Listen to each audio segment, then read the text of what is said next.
heavy breath there. You guys might not even be able to hear that. Hold on, let's actually turn it on. All right, hello. Do you hear my big, really heavy sigh there? I'm sighing because I'm trying to get my my like new setup comfortable, but it's really frustrating because whenever I've got the mic in a good place, I like have to lean forwards, and then when I don't have the mic in a good place, I have to like lean back, and then the text on the screen, it's just annoying. Anyway, hello everybody. Hey Jerry, hey Dead Zealot, hey Steve McGee, hey Lily. You guys are all going really quick here. Hey Emerson. You're all terrible members of the community right now because none of you are watching my YouTube Let's Play. There you go, DJ Gaidan. Which one do you watch, the stream or the LP? I'm sorry, dude. I'm basically streaming now to distract myself from biting my nails watching Reception to episode 1 and whatnot. The thing that annoys me about episode 1 is it doesn't have a good hook at the end. I was going to edit in a good hook. I was going to, like, flash an image of Zaitan up or something, or, like, show one of my other characters or something, but I didn't in the end, and now I regret it. Jerry says, you've already watched both of the first 2 episodes, really? Was it because of the Patreon drive? I've only just uploaded episode 2 onto the drive, dude. How have you watched that already? I swear to God that's not been up there for an hour. And I think it's like, it's almost, wait, how long are the early episodes? The earlier episodes are shorter than the later ones. The earlier ones are like, I don't know, like around half an hour maybe. And most of the later ones are 40 to 50 minutes. I hope you guys do like watching it. What will be really interesting is, people seem like excited about it early on, and that's really good. And I like the enthusiasm that the community's shown. That's very cool. It's kind of a weird thing though, because yesterday when I did my video saying, "Hey guys, I'm doing this," I kind of said very bluntly in the video, "If you don't like it, I don't care. It's not negotiable. I'm going for it." In more or less words, that's what I said. I said, if you don't care, if you don't think this is a good idea, it doesn't matter what you think. It's my channel. I've ummed and ahed over this a lot longer than you have, and I'm going for it. That's what I said yesterday, and that's all well and good, and I agree with myself doing that. However, what that means is the only feedback I was ever going to get, really, unless it was from, like, complete arseholes, the only feedback I was ever going to get was people saying, "Yay, good luck, go for it," you know? People who genuinely felt like it's a terrible move just won't have commented, and then they would have left. So it seems like there's a lot of people who are really excited, which I think is awesome. However, I have to be a little bit concerned and still hesitant because maybe I've just disempowered any dissenters from speaking, if you get what I mean. And then so I have to watch out for that. The real proof in the pudding will be what the viewership of this video is like. How many likes it gets. I know it sounds pathetic, but you can kind of tell. This isn't me begging for likes. You can kind of tell whether it's actually any good or not based on stuff like that. And also how it is in 20 episodes time. How many people are still watching when, you know, we're in the orders and we're doing other stuff. That's when I'll know. But again, I just sort of return to what I was thinking before. You know, the Guild Wars 1 series was huge. And at the end of the day, it was 3 to 4 months of solid graft. And then it was done. And I view this thing will be the same. Viper says, I was watching it, then I got the Twitch notification, I had the lights off and headphones and everything. Really? Did you do it? Did you, because of what I said at the start, did you turn the lights out? Did you get the headphones on? The reason I wanted people to do that is because how episode 1 opens, I open it with a trailer, and they start the trailer with some really nice audio balance in terms of like the left and right channel. So you get to hear these waves as you see a ship on the sea. And you hear these waves splashing around, and it splashes from your left ear to your right ear. It's a really nice little part of the trailer, which I don't actually. That would best have gone through after I rendered it through, and that it best still be there when you watch it on YouTube. If I've rendered that out, I'll be really upset. But I was like, oh, people have got to watch this. You know, that's basically what I'm saying. I want people to get.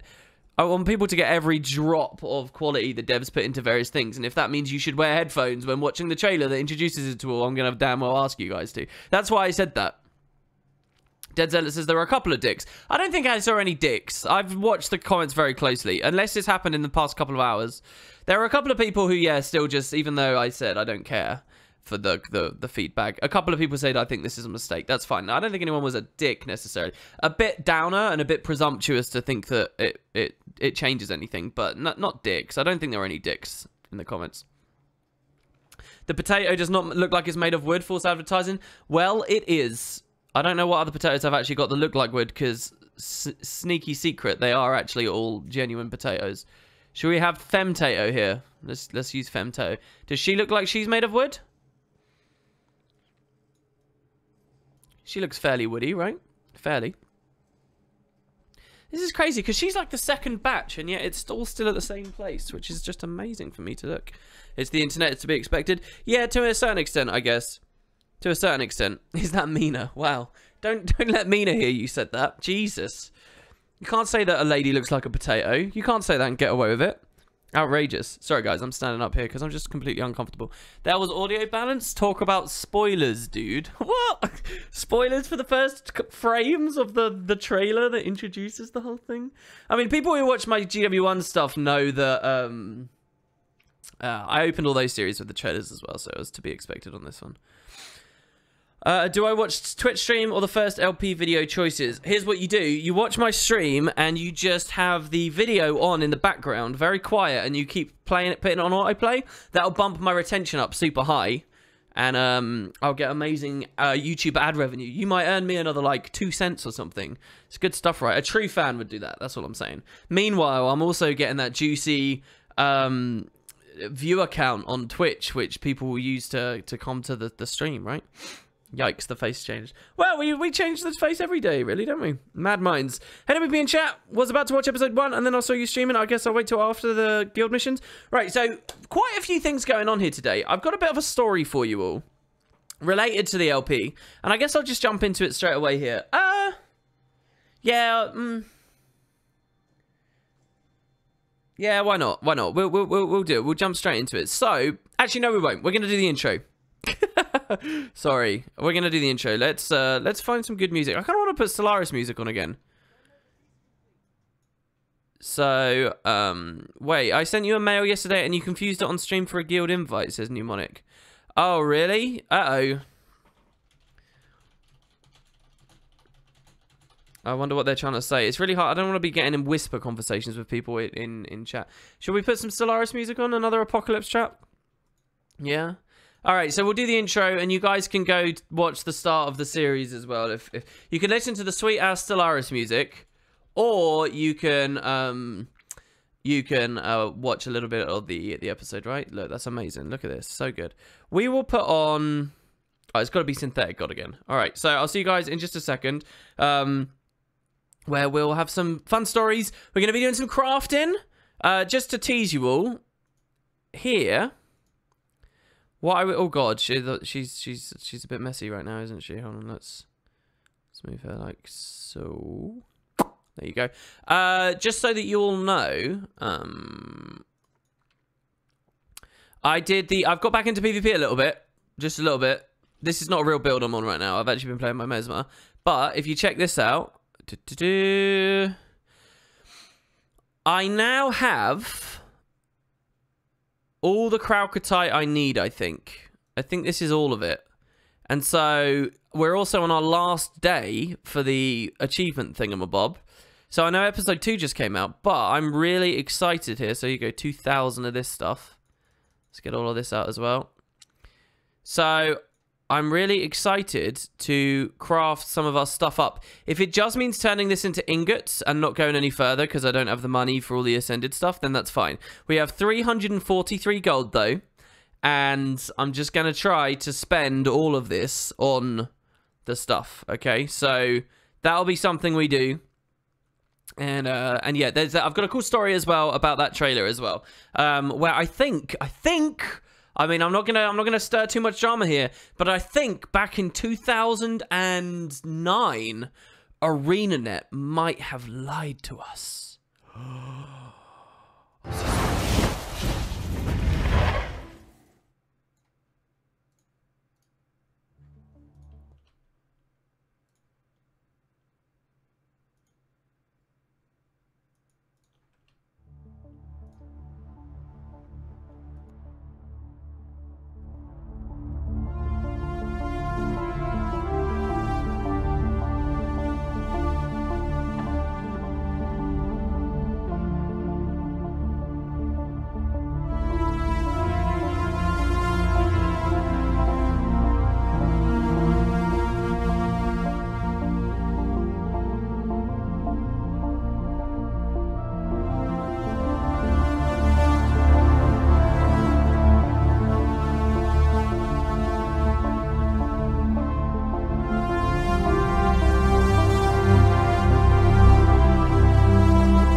remember this bit? Remember, guys? Remember?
Alrighty, we're back. Look at how smooth I did that audio there. So good, right, guys? Right, guys? Hello? Compliments, please. I'm only on the internet for compliments. Let's do it. Alright, anyway, hello, everyone. Right, so, yeah, I see you in chat here. Benji says, WP thinks he's at the end, smiley face, but astral purification achievement incoming? What? So there's still more to do? Really? I didn't realise they'd put so much into this armor set. I had no idea. There you go. Look at the compliments rolling in there. That's amazing. All right, yeah, so I got my coffee. I got my lilt. We're all pretty good. So, anecdote/story time, right? What do we want to watch in the background while we do this? Are you telling me I can't even do this just yet? Seriously, I can't even do this. I guess we'll have a look in a second, right? Yeah, as to people asking where the money came from, this is just my cash. If you remember the Black Lion video we did last weekend, I got like 100 gold from that, and I had money already, and I've been PvP, and I've been doing things, obviously, right? Like, I've been earning gold, but what I've been doing is, for the sake of the Let's Play, I've been depositing it all off screen, because I don't want... The only money that appears in the inventories of the characters, at least for the first several episodes, and by that I mean all the way up to where I currently am, which is like episode 24 or something, it's the money that they've actually earned across those characters, because I don't want it to... I don't want to break... I do fully plan to eventually just break it and say fuck it and whatever, because it doesn't matter, because it has no bearing on the gameplay or my delivery of the content, but I want it to feel at least somewhat like... I want it to gradually dawn on people in the back of their minds that it doesn't matter, so that then I can just comfortably just put the gold up like normal, and like we don't have to worry. I'll slowly integrate it in that way, rather than just sort of sitting people down and saying, now I know you feel some vague attachment to these characters and my progression here, but guess what, the progression is irrelevant because of all the account binding, blah blah blah. I don't want to do that formally, so to speak. So anyway, yeah, I've just been depositing it into generalized storage, which is one of my guild banks, right? Or my only guild bank, generalized storage, as you can see here. This guild is full of all my gold investments and stuff. So I had the money, it was just in there. Which I've now withdrawn because I wanted to do the crafting on today's stream, but I don't know whether we'll be able to now. What is this? I hope we still can. It would suck if we can't. WP owns all the bots that spam you when you queue in Heart of the Mist. That would be so bad. I do like how those bots still exist in Heart of the Mist. I tell myself it's because there's a big PvP population. They earn the most money off of it. But I think it's actually because chat restrictions and stuff are quite lenient for free-to-play accounts in Heart of the Mist. So you can still bot and do those kinds of accounts here to try and sell your gold. But the rest of the game, it's like a complete pain in the ass for them. Like, they can't like spam in Shaymore and stuff. They can't spam in Sorindra and all of that. So yeah, it essentially is an offshore bank account of mine. Essentially, that is exactly what we're talking about here. Essentially. Let's turn the audio up.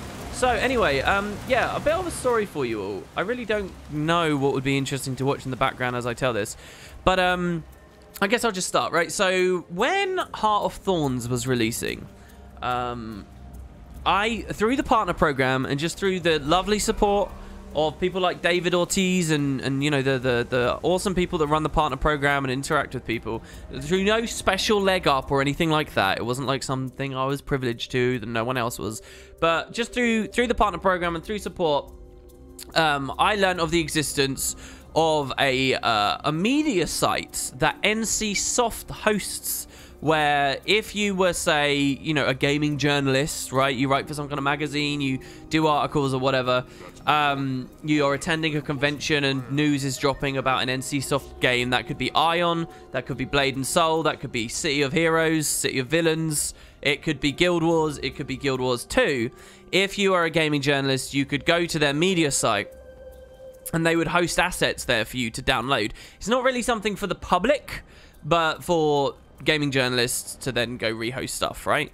And I guess once upon a time there might have been like a login system for it or whatever, or it was password protected or whatever. But nowadays, you know, like some kind of actual proper FTP, but nowadays it's not, okay?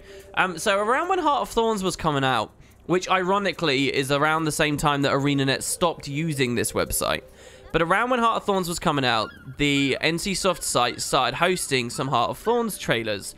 I had always, when covering this game, if I wanted to use a trailer for my commentary, what I would do is I would go to YouTube, or I would go to like the ArenaNet websites, or I would try to find it through that's already on the community, right? So basically you'd find ArenaNet have uploaded one of their trailers to their YouTube channel, and then you can pull it off of that, and then of course I recompress it on my end, and then I re-upload it again, and YouTube reposts it again. So finally, by the time it's in my video in a finished form on YouTube, it's gone through like multiple excessive layers of compressing and recompressing and just processing, right? And they tend to look worse. The more times you do this, they look worse. You know, like all those memes about JPEGs getting worse the more they're shared around, right? It's just the same thing, but with videos, right?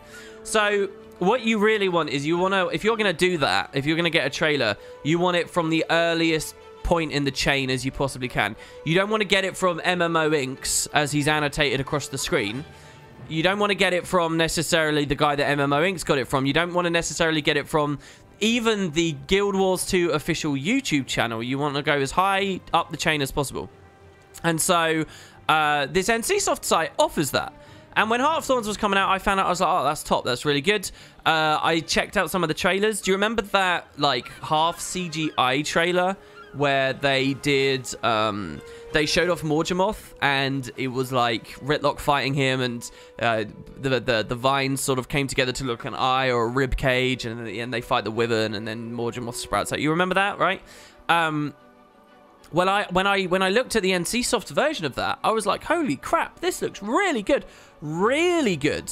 And so when I hosted that and I put that online, turns out that through whatever my processing in Vegas at the time it was, and how I render, and the bit rates I use, and the file sizes I'm happy with uploading, and the workflows I use, turns out that I, WP, a random nerd on the internet, by the time I got that trailer onto YouTube, it was much higher quality than even ArenaNet had done. So what I mean is that if you go to look at that Heart of Thorns trailer from Guild Wars 2 on YouTube, the official, the first one that came out, the release one, where that's got hundreds of thousands of views and everyone went there, ArenaNet's one on Guild Wars 2 channel, that looks worse than Mr. Wooden Potatoes doing a frame-by-frame analysis. The one that I was doing, if you look, you will actually find a higher quality version of the thing from me than the devs themselves, which is really bizarre. And, this isn't me, like, trying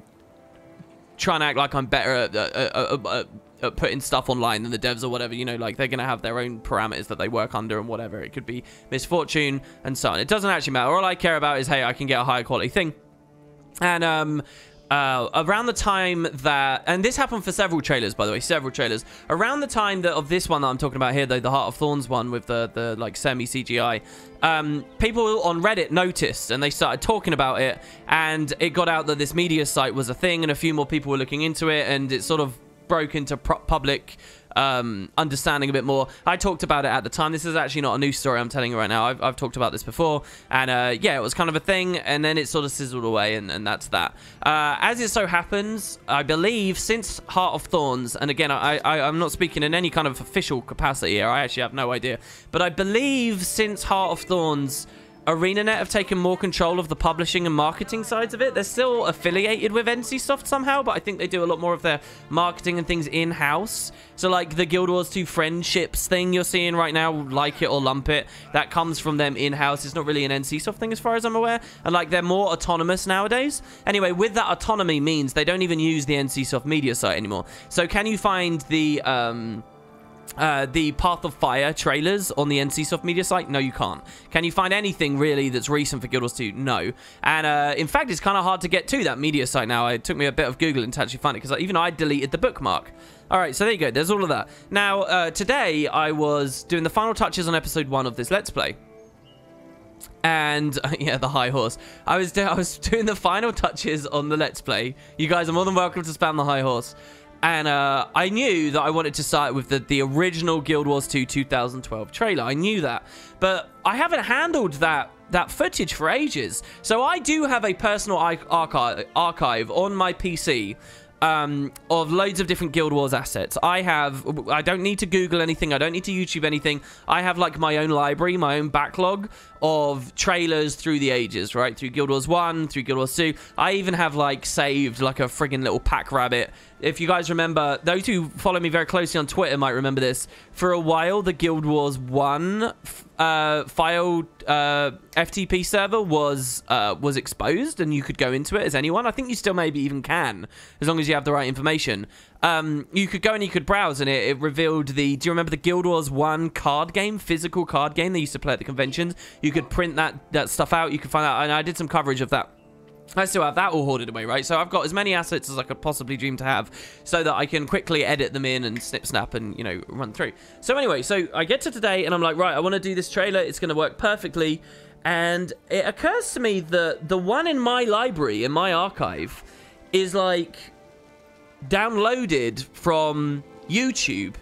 And it might not even be downloaded from Guild Wars 2 YouTube. It might be downloaded from some third party on it. It might be I've got it from like the MMO Incs of their day. You know, it could have been the wartower.de version of it or whatever, right? Like from 2010 or something. And it's probably crappy and it's probably old. So, you know, I'm a bit more savvy with things now. I use stuff like media info, right? So I'm like checking what the bitrate is. I'm checking what the resolution is and all this stuff. And I'm like, I can do something better here. So I went on a bit of a quest. I found the media site again, which I haven't used for ages, like well over a year now. Found my way to that, started digging, and things started getting kind of interesting. So the Guild Wars 2 hosted version of this trailer on their YouTube, you can go to it right now. In fact, I'll link it for you in chat, okay? I will link it for you so you can see firsthand. So this is a more interesting story because you guys will be a part of it. We're talking about right now, Guild Wars 2 teaser trailer. That's literally it. Here you go. 8 years ago. God, that actually makes me cry. This is 8 years old. What the fuck? Okay. So this here, guys. This is an 8-year-old video. This is the first tease, really big public tease we had of Guild Wars 2. From way back when. Now, if you look at that video, that's the ArenaNet video from Guild Wars 2's YouTube channel. One of their earlier ones, because they only actually kicked this channel off around... Actually, after this came out, if I remember rightly. But so check it out, right? If you go to the settings toggle there, you'll notice that it's got 144p, 240p, 360, 480, 720, 1080. No 60 FPS on any of these, and it goes all the way up to 1080. Excuse me. And bizarrely, and I'll come back to this in a second. Very bizarrely, Christ, I'm done here. Read the description. What would you expect the description for the original Guild Wars 2 teaser trailer to be? Something like, in 2012, visit Tyria to take the fight to the Elder Dragons. Trademark, blah, blah. You'd expect that to be the description, right? Something on point. Very bizarrely, the description is more technically minded. And so here's what someone at ArenaNet wrote, or NCSoft wrote in August 20th, 2009 for the description of this video. True HD resolution. The gameplay was played and recorded in real time at true 1080p HD resolution, not scaled up artificially. The animated lore part of this video is produced at 1080p resolution from the ground up. All assets are created at true 1080p resolution. And that's it. That's the whole description. First of all, who cares? Who asked? Like, what does that really matter? Maybe this is like a boilerplate thing they throw on anything, but a bit of a weird description. We'll come back to that later, okay? So anyway, I'm like, all right, so this is 1080p. Cool. It looks all right. I could download this from YouTube, put it in my archive. This would be the thing that appears on the Let's Play. On my Let's Play, it would be a slightly worse version because it would have the processing of ArenaNet uploading it to YouTube, then me downloading it back off, then me rendering it in Vegas, then me re-uploading and processing one final time. So it'd look a little bit worse, but it would be okay. It'd be all right. 1080p, I'm all right with it. But I'm thinking of the NC site, and I'm thinking, let's go check that out. Let's see what else they've got. So I go digging through the NCSoft site, and I get really early. I realize that this is such an old thing. They don't even have it properly categorized. It doesn't appear with their regular videos. It's marked as other, okay? This trailer is being hosted by them, but it's marked as other. And so I'm like, okay, the NCSoft site is always the top of the chain. It's the best thing. It's like... It's what ArenaNet would have before they upload it, kind of thing, right? So this is going to look great. I see that there's two versions. There's a .mov and there's a .wmv. We discard the .wmv because we don't care. We get the .mov.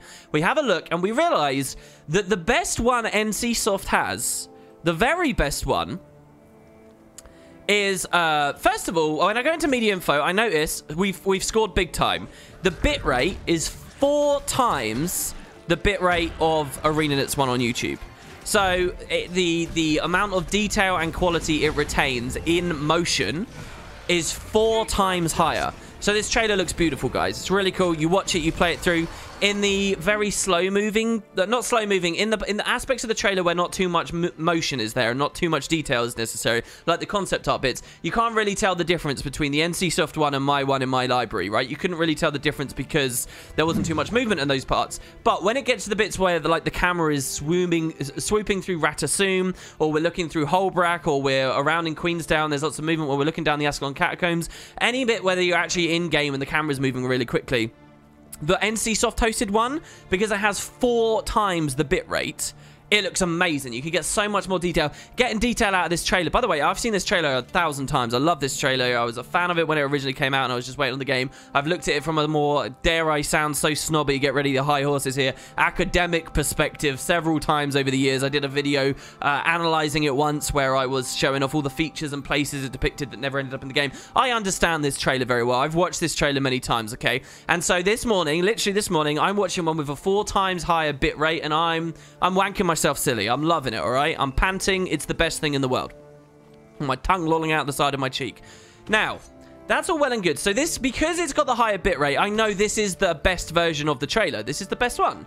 So I'm like, this is great. But funny thing about all of this, funny thing, the only one that NCSoft hosts, the only thing they've got, this better bitrate version, is not 1080p. It's only 720p. So that then led me on an interesting little experiment. I wanted to see which would look better. Me upscaling the 720p one with a higher bitrate to 1440 for my Let's Play, or me keeping the 1080 one that was on YouTube, blah, blah, blah, blah, blah. So we ended up doing that. What I end up finding out at the end of all of this is that the 720 high bitrate version that NCSoft has, if I, on my end, upscale it, and post it to YouTube for you all, it looks great. It's the best version you can have. If I, on my end, upscale it, I've got something now on my video that looks slightly, very slightly, better. If you download it from the Patreon drive, you'll get to see the detail difference a bit better if you really inspect the both of them. This is how I spent my morning, all right? This is me being a video making nerd. You guys are going to have to sit and listen to the end of this story, okay? So, I found the best way to do it, and it's by upscaling the 720 So I realized something. That video that ArenaNet put up on August 20th, 2009, that video is absolutely, almost 100% guaranteed, almost without question, an upscale. What they've done is they've upscaled the NCSoft one, slashed the bitrate, and made you think it's 1080p. This is the official original Guild Wars 2 teaser trailer. And that's what they've done. They've upscaled it. And mind-bogglingly, I bring you back to the description. From ArenaNet's own words, a clarification nobody was asking for that they didn't have to do. The description reads, true HD resolution. The gameplay was played and recorded in real time at true 1080p HD resolution, not scaled up artificially. The animated lore part of the video is produced at 1080p. But that's got to be bullshit. That's got to be bullshit, because you can get a higher quality. I can emulate a higher quality one by upscaling the 720p thing myself and just preserving the bitrate. This is really strange. I could be wrong about this, but it's a very, very odd. I mean, who cares really, right? It's not a big deal. But it's such a strange thing, but I really feel like that might be what happened. This official trailer, this 846,000 viewed video that ArenaNet have got, they're saying it's not upscaled, but I think that has to be upscaled, right? Otherwise, why the quality loss? This is very, very strange, and just a little thing I discovered that is so boring it would never make it into an actual video, but because Twitch streams are low quality, you get the full anecdote in full force here, baby. So, I don't know. I could be wrong. It might not be an upscale, but that doesn't explain why I can produce a better trailer from upscaling a 720p thing than they could. So, I just don't get it. I really don't. And you can follow my footsteps and do the comparisons for yourself if you guys like. But at the end of the day, what this really means for my series, what all of this meant in the end, was you get a slightly better, slightly crisper, slightly cooler looking version of the trailer for the in-motion gameplay parts on my LP than you do on the official channel, and that's all that matters. That's the value add from wooden potatoes, baby. That's the kind of detail you get over here. Yeah, this is a new version of video analysis. But yeah, that's kind of how I spent my morning. Burn arena net on the steak. So yeah, okay. Anyway, that was one little anecdote I wanted to give you guys. Moving on. Mad Pie Man says, "Hey WP, how's it going? Did you get any snow where you are? Also, after watching the LP, I was wondering if ArenaNet should do some more painterly cutscenes and trailers. I remember how much they hyped me before launch and how much I enjoyed them during my first playthrough. Yeah, I mean, one of the highlights of this series is like doing the dungeons and getting to those moments, like where you join an order or you do this or you do that, and you get those cutscenes because they are rare. Obviously, you get one at the start of each character. You get maybe 8 or 9 spliced throughout the rest of the story. And there's a really crappy one at after the Battle of Claw Island. Should they do more? It depends. I actually remember pre-release they did a like a behind-the-scenes vlog thing where they were showing the talent that went into making that system and the tools they had to do those kinds of cutscenes. But I guess it wasn't that good as a tool set because they don't use it anymore, do they? So I don't know. They sort of did it a bit right as Heart of Thorns was coming out, if you remember. A bit, and they have had sort of, I mean, what do we think? The Ritlock cutscene in The Mist was fairly close, right? So they do it a bit, but not too much. Technical video analysis of WP, episode 666. Why is it episode 666? I mean, I'd like it. It's kind of, you know, it's one of those weird questions, though. You could ask me 1,000 things, would I like to see it? And the answer is nearly always yes, right? That's not really relevant. We could do a counter jerk thing as well. Something blew my mind about Reddit earlier. I guess we won't. But basically people were talking about what was it? Basically people were saying that they wanted to see something in Guild Wars, and the devs responded by saying, yeah, this could be really hard to do, so don't expect it, kind of thing. And then everyone was like, well, that's not going to stop us continuing asking just because it's hard.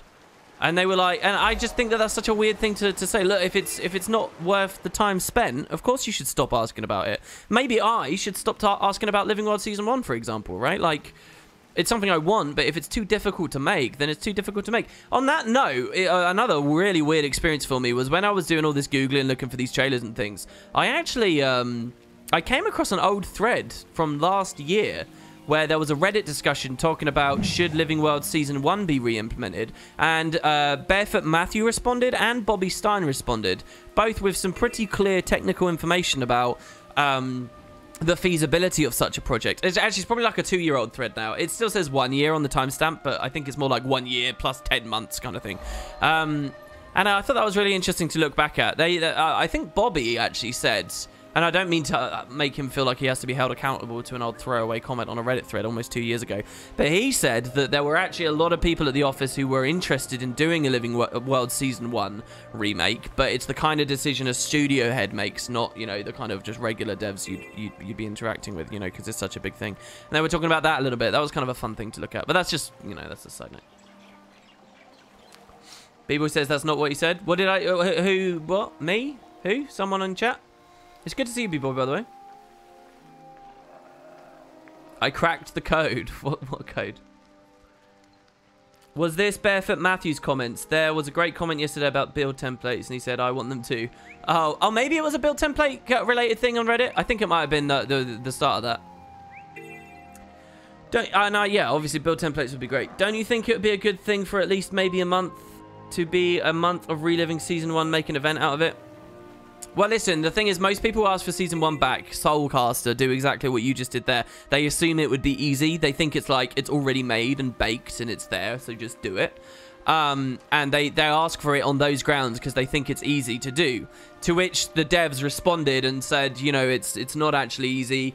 They gave some description about the way that they handle voice files now, and how, you know, that's why you never heard the commander's voice in Season 1, and all kinds of, and the way that the story journal interacts with it and how it wouldn't exist. They talked about a lot of that stuff. So, you know, on those terms, I would never argue for the reintroduction of Season 1 on those terms that you just did there, Soulcaster. I would never say, oh, yeah, just do it. It only took a month. That's mental. No. When I ask for Season 1 back, and I would like to think most people do as well, when I ask for Season 1 back, I ask for it in full understanding of the scope and difficulty of the task, that it would be a 9 to 12 month long product for a large group of people, right? Like, I feel like when I asked for season 1, I almost want that. I understand that they can't just copy. It's not a Control C, Control V thing, and then boom, there you go, you've got it. It is a complete restructuring and recreation of it. It's not like you can just copy paste a lot of the old stuff. There needs to be a lot of extra things added, and that's a beautiful thing that Bobby said as well. He said if we did do it, I'd love to change a lot of the dialogue and change things around, and I think he's a god for saying that, right? Because that's the when I ask for season 1 back, that's what I want, right? I actually think, you know, it's a big job, and make it a big job. Why? Because if they make it a big job, if they repackage it instead of just, if it's not Control C, Control V, but it's instead Control A, backspace, and then you just typing it out again, right? Why do I talk like this? If they make it again from the ground up, right? It's almost new content completely. You can't have people saying, oh, I'm not interested in that because I played it years ago and I have immaculate memory of exactly what it was like. Even though it was 4 years ago since I've been to the Labyrinthine Cliff, I know exactly what it was like and I hate the death of doing this. No one will be able to say that because you'll say, well, yeah, it's the Labyrinthine Cliffs, but look, this is a different version of the Labyrinthine Cliffs with different dialogue, different voice actors, different interactions, different story steps. It follows the same spine as the old one did, but this is new content for you. But it's such an important gap. And what you guys are going to find from this Let's Play is you're going to sting for it as well. You're going to realize how bad that gap needs to be filled in. So when I ask for Living World Season 1, that's what I ask for. I don't ask for it because, oh, it should be easy, right? No. You wouldn't want it to be easy anyway. Don't ask for the Control C, Control V. For Season 1, the majority of players have not played it, so it would be new content. I agree, my Mad Pie Man. I absolutely agree. Players like me who played most of it was redone in 2018 quality. It would still be new content. I can't see a drawback. The drawback is purely an asset. It's marketing. That's it. It exists in the minds of gamers. That's the drawback. Seriously, I know that sounds so stupid, but it's true. The drawback is that it doesn't sound good on paper. And if you can't convince people that it sounds good on paper, if they will use kind of this ignorant, dumb thing of, oh, I've already played it, so I don't want to do it again, which is the face value knee-jerk reaction, that is why it won't happen. That and that alone. Because the community will perceive going to Corner as more important than this, but it's not more important. Going to Corner is not more important. Going to Cantha is not more important. Going to any way you can imagine off in the future, pushing the story further forward right now, in my opinion, and it hasn't been for a long time, is not more important than actually building the bridge. So, because people have no cohesive experience of the game right now. There's just no way to get into it. There's no way. And this is just like a terrible thing that's built on top of, a world of mud that is the core story as well. So you're just kicking a dog when it's down kind of thing, That's what Living World Season 1 missing is. You're kicking the dog while it's down. At least if Living World Season 1 was there, and it was also of a 2018 standard, the dog after it's been brutalized by the core story, you can maybe, like, coax it back to life a little bit. But right now, man, this place looks good. Right now, you can't even do that. Everyone, calm. Soulcaster says, I figured it would have just been an easier thing to do than remake it all to fit with how they do episodes now. Please do it during downtime, but I'm speaking because I thought it'd be an easier thing to do. I'm sure there are some... Here's the thing, though, like, for every meeting they originally had about, ooh, what should we do, guys? The Molten Alliance? Ooh, what should we do? Let's have a Sylvari that's a badass. I love the Sylvari. I want a really cool Sylvari. For every meeting that they originally had that went along those lines, it's not like those meetings wouldn't happen anymore. It's just that time would now be, okay, how do we transition the Molten Alliance into our new version of it, into our retelling? It's not like, I don't actually think they really save any time, especially if they can't, like, reuse. They would save time in terms of assets that they could reuse. Like the Tower of Nightmares is probably still fine to reuse, kind of thing. Maybe a few small touch-ups, but I'm greedy enough to say that actually any time they save, they could just use by pouring even more assets in. And, wow, bring it up to, look even better and even cooler. So what do I suggest, WP? Portion Season 1 along with Season 4 episodes or release it as next pack? Here's actually what I think could have happened. Or would have happened. Let me take you back to the release of Heart of Thorns, okay?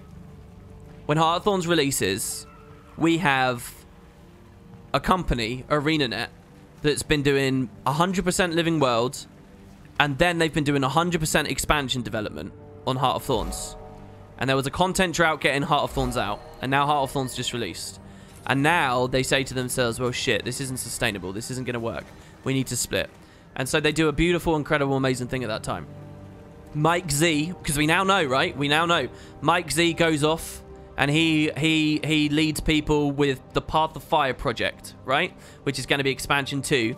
He takes X number of them, and X number of them as well say, okay, we're going to be Living World. And it takes them a while to figure all of that out. How many Living World teams there are, what talent can be spread throughout them, you know, how much redundancy there is here, there, and everywhere, whatever. It takes them about 9 months to really get that going smooth.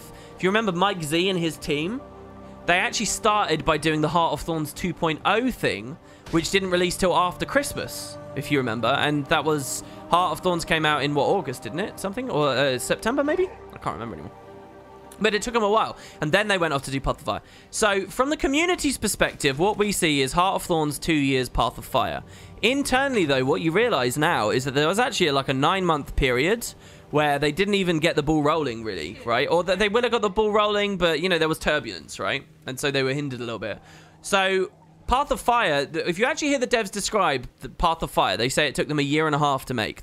It took us 2 years to see it as an audience, but the devs say that it took them 1.5 years to make, remember? And that, yeah, there's very recent quotes of them saying that. It was about 1.5 years long project, right? So, there's about 6 months there. Now we go to the Path of Fire release, and immediately the studio is firing on all cylinders. They're not in a moment where they're like, oh shit, this is not sustainable. That moment's happened. It's come and gone. It happened 2 years ago with Heart of Thorns. They're firing on all cylinders. So essentially, they've gained plus 6 months, haven't they? Like, which they could invest into another expansion, and the next expansion could even be bigger and even greater and even more amazing because of the extra 6 months. Or what you can do is both halves of the company, the Living World half and the expansion half, they kind of get 6 months extra on a timescale there, which they can invest in any way they like. Higher quality Living World Season 4, higher quality Expansion 3, Cogs of War, higher quality, whatever, right? But I think that time there maybe is something that could have been invested into a Living World Season 1 thing, and maybe you could have your cake and eat it too, right? Maybe the community, and that's like the idealistic, like, jerk off, pretend I know what the hell I'm talking about, nerd from an armchair world. Which we all like to live in, right? So that's like the golden, that's like the dream. That's the, yeah, we can have everything. We can have 2-year expansion cycle, and we can have non-delayed Living World, and we can have Living Worlds. But as unrealistic and foolish as this entire discussion is, I do think there's probably some wiggle room somewhere.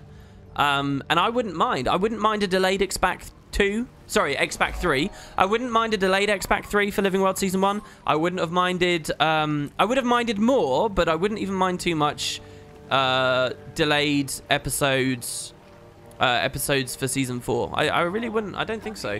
Because I just think it's that important. And at the end of the day, guys, at the end of the day, it's content. Like I said, you do it in the right way, and it's new content. It's fun, new, good stuff, isn't it? And that's what's important. That goes for both a core tier overhaul and for... Living World Season 1. The Heart of Thorns reward structure was very grindy at release. I suppose that there are other considerations to make there, yeah. Like, maybe Path of Fire definitely bottoms out a lot quicker. They were just so, like, over the fucking top crazy, give you everything instantly on this one. And so de-emphasized with the meta events that it probably bottoms out retention-wise far quicker than Heart of Thorns. And they don't get that leeway anymore. I think that's an interesting argument to make.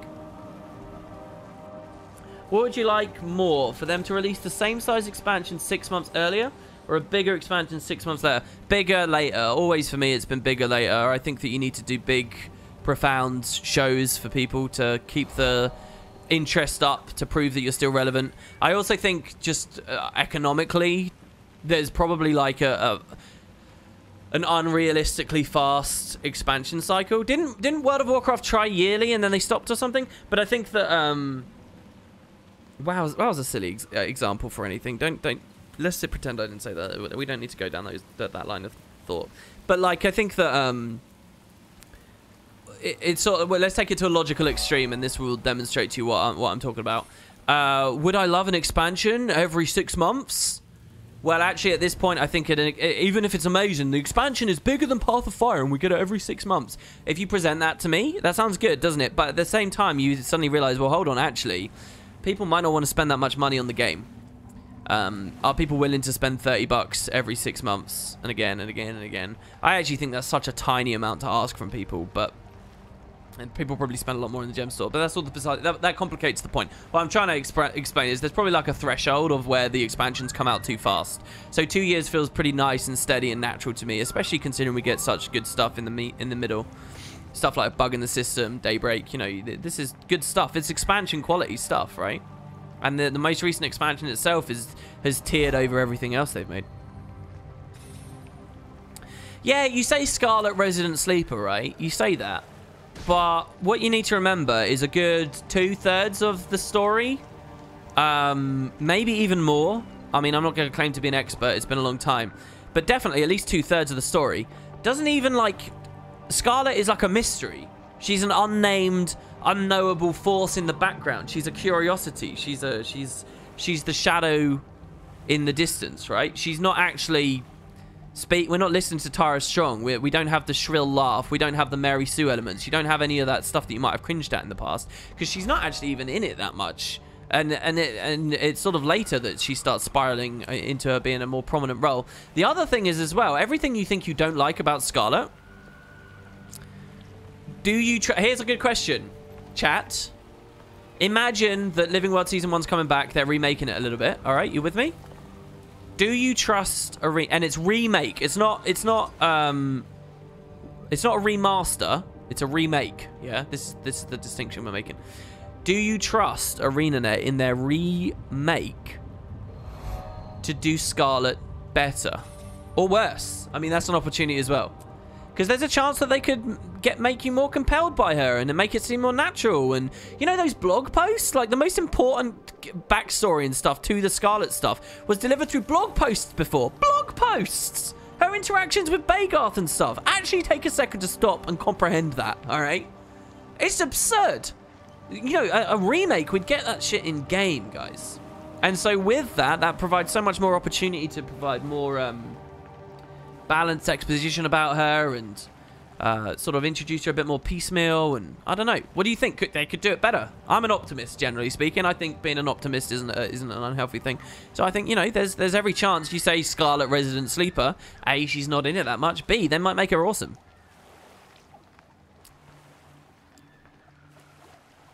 Right? So that's my question to you, chat. Do you have the confidence to believe that the devs might make her awesome? This is amazing, by the way. This character I'm playing, this Mesmer, this is my first ever character in Guild Wars 2. It's 3 days older than my Asura, my Ellie, and it's got basically nothing for map completion. It's really crazy to see. So I get to just chat with you all charging around. This is not what I was planning for this stream.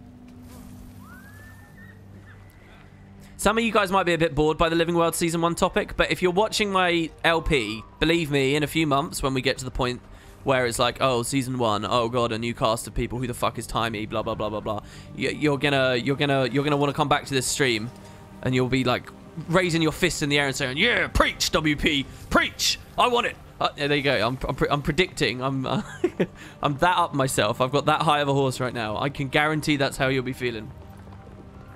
No, I'm not gonna mount it. No, I refuse to invalidate these cool jumping puzzle experiences made by the 2010 devs because of the mounts. Never. Mounts should be disabled everywhere. They should be on a an atrophy system where you have to feed them so that they'll exist away from the desert, but they can only do it for a certain period of time each day, and you have to do daily quests to reinvigorate them. How do you think ArenaNet should do the Living World Season 1 open events like Destruction LA? I believe there should be mini instances for 2 to 5 players. And I know that sounds very curt and simple, and obviously any simple question to a complicated thing is going to be wrong. But I really think it can be as blunt as that. I think it should be co-op content. I think we should be grouping together. I don't think it's realistic to transform those maps. So if people don't know what's going on, like one component of Season 1 was Scarlet started attacking Bloodtide Coast, right? And there was a huge, you know, like the Palawa Joko invasion events, right? The Awakened events. Imagine that, but much more broad, epic scale, and like the whole thing revolves around it. And there's like tons of robots attacking everywhere, and it's like end game, and it requires like 100 to 150 people to coordinate together and to do. And they're like big farm patches essentially, but they got tons of stuff. And that's actually an important part of the story of why she did that or when she did that. You know, similar situations to that happened constantly in season 1. The Tower of Nightmare is another really great example, right? Or actually the climax, right? Lion's Arch, the destruction of Lion's Arch, and how the open world metas cycled into finally the boss in the Breachmaker, which finally cycled into a small solo instance. But like the patch before that was all about escorting people out of the city, and the patch before that was about I mean, really, it was the way that they delivered that content. It's almost completely non-transferable to a single-player experience, a story journal thing. So yeah, I think you just like you'd be careful at the bits you pull away, and you just have like you'd recapture the spirit of that stuff by making it like small co-op things. And I do think you would require a bit of co-op, but maybe that's just me because I think that's the way MMO should go. Actually, no, I'll tell you what, I'm not being fit for purpose here. The truth is, as much as I'd like this to be done, my story is pure soloable. Living World Season 2 is pure soloable. Heart of Thorns is. Living World Season 3 is. Path of Fire is. Living World Season 4 is. The truth is that the dungeons should be soloable, all of them, not just the last one. And Scarlet's War should be entirely soloable as well, just for consistency and coherency. It should all be under the same philosophy. Even if I don't particularly agree with it, I think it should be. So yeah, there you go. That's actually my answer. It should all be soloable. And so then, like the only thing you lose from that is a bit of spectacle, but you can reclaim that. I think you could call Path of Fire many things, but lacking spectacle, let's be real. They can do spectacle these days.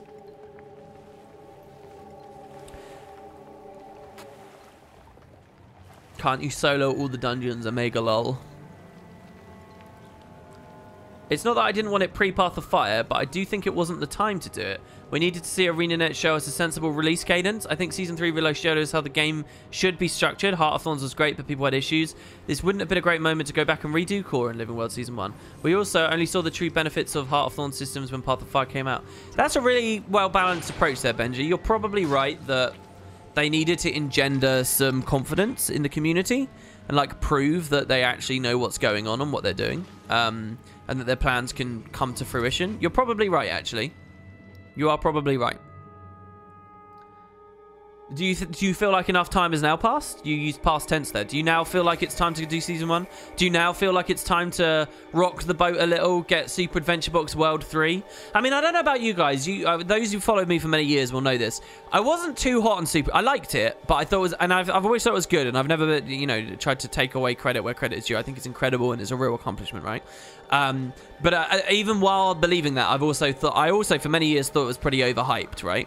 But starting like last year, I've started really getting... I miss Super Adventure Books when I can't play. I get really into Super Adventure Books and I want to get back into it. I don't know about you guys, but I really feel something like inside me when I think, oh man, a World 3 SAB. How cool would that be? World 3. Like, is it now time to rock the boat and introduce these things to the players? To fill in those patches on the quilt that have been eaten away by the moths of development? the moths of development.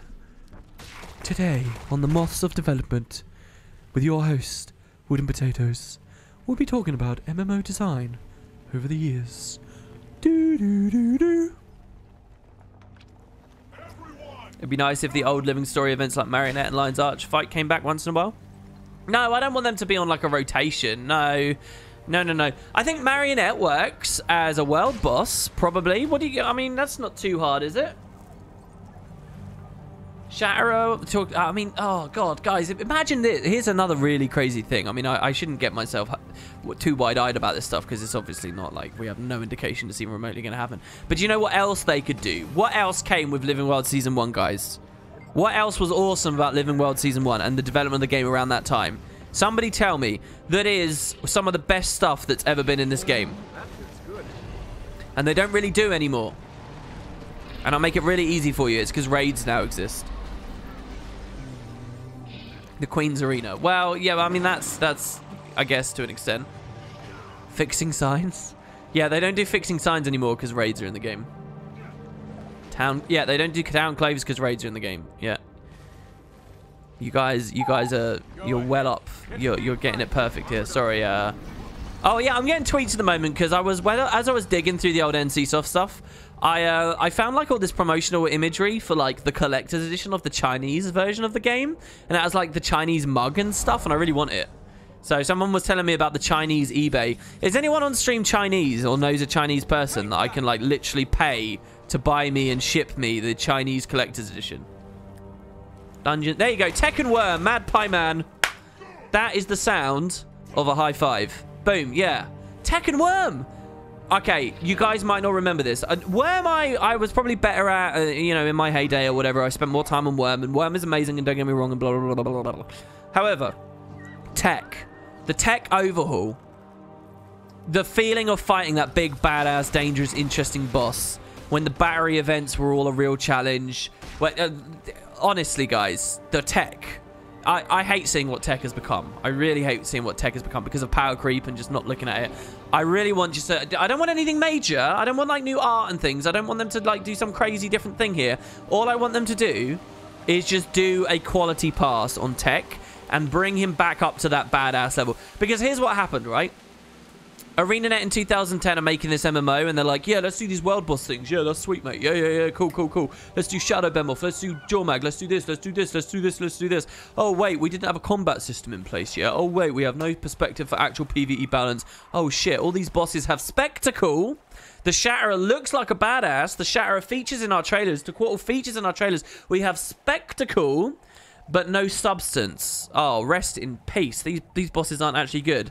Boom, no worries about it. We'll set a team up that will make them good. So, a year after release, they do that. Tech becomes a boss. Tech is one of the coolest things out there. It's a real challenge. It's really exciting, thrilling to be a part of. And it's a lot of fun. And then, slowly, little by little... I didn't realize there's an airship up there. That's crazy. Little by little, power creep, condition stacking, ferocity changes, straight up specialization swapping around and all kinds of stuff like that. Straight up breaking the way that the mega laser and stuff works. Spawns being removed.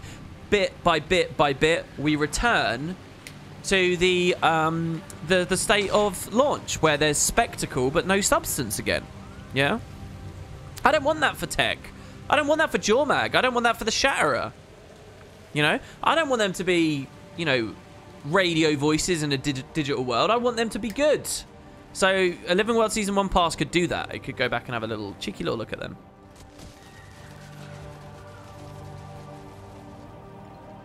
Wait, I said I got that the wrong way around. Anyway, you get what I mean. Yeah, you can fight Jormag. He's got this amazing mechanic where he stacks damage over times on you, and you just sort of die. It's really good. Yeah, you see the odd wipes at tech, but you don't see it for the cool reasons. You don't see it because of tidal wave procs, do you? Do you? Does anybody see the batteries failed? Sorry, yeah, the Claw of Jormag. Yeah. Claw of Jormag. The Shatter rework was a joke. I hold off from criticizing the Shatter rework. I really do, because for the way it seemed, it was like it was a dev that did that as like a fun project. Like, literally, they were told by the higher-ups, hey, integrate gliding into this. And they were like, fuck it, let's do something cool. And they just went the extra mile. And so, like, I think it would be really unfair to say, oh, that was a joke. Because really what you were actually getting was way more than you deserved. And just because it titillated you and excited you about how much more you could have got even beyond that, it doesn't mean that we should then discredit the update altogether. I think that would be a very sad world to live in where I do that. So I'm not gonna. I would never whine about the Shatter. Just looking at the way that the development of that happened. And again, that's kind of a problem where it's sort of a communication issue, I think, between developers and audience and our expectations and stuff. Well, certainly mine. You guys remember when the Shatterer revamp was coming, I was certainly bigging it up and thought it might be like the tech revamp, and I was very excited because I'm itching to see something like that. And obviously it wasn't in the end, but, you know, I don't think that's the fault of the dev that went beyond the call to do extra for people. Yeah, exactly. Benji says there, in their defense, ArenaNet did say it wasn't meant to be the same scale as tech. Yeah. It seemed like it was more of a passion project. And, I mean, you have to be a real scumbag to shit on a passion project. I think. I don't know. Maybe that's cool these days. Bring back original Tangled Depths meta. Yeah, I mean, the Garen was fairly exciting too. Didn't quite capture things as much as Tech did. I mean, hell, you might even be able to see... Was I preserving VODs back then? We did a lot of streams doing that. Yeah, Marionette was in Lornell's Pass. It was indeed. What if your passion project is a custom-built toilet? Get out, Ben. That's not fun. That's a dad joke, and we don't allow those here. Get out. Have you looked at some of the more subtle stories in a bug in the system? There is this entire backstory to one of the major meta bosses. Yeah, you're talking about Kuda, right? Is that her name? Kuda? Kudu's daughter and Subject Beta being there. We actually did a stream on that. Seems very cool. My issue is that they went to the trouble to rework Shatterer and still kept the semi-AFK hill. All right, that's fair. That is actually fair because I was wrong a second ago, wasn't I? Actually, here's what they were told on paper. They were told to integrate gliding with it and to fix the hill stack. That was literally their two jobs. They didn't fix the hill stack, and when it was apparent that they didn't, they never went back to it. I mean, I hate that that's a contemporary example of them, like, not paying enough attention. It's the same as the PvP sigil thing, right? They just stop shipping something and then utterly fucking off to Hawaii. Just wait a second. Give it a couple more patches of TLC, please. Please. Because you didn't fix the hill spot and there's still so much more. You're on the cusp of so much more sigil diversity. Just stick it out a little bit longer. Stop wiping your hands and leaving. Take the time to wash them. You still use that back piece? It actually represents content? Which back piece is that, sorry? Jin Zokan has this cool story. Is that the like Storm Jin? I'm going to do something more interesting in a second here because have we just walked from Lion's Arch to Ore? Absent-mindedly. Did we just do that? Did we go all the way? No. Did we? On this stream, have we walked to the Gates of Ara from Lion's Arch? While just rambling about nonsense. I mean, that should probably be a scary moment for me, really, shouldn't it? In a perfect world, you want a revamp of Core Guild Wars 2 in the style of modern Guild Wars 2?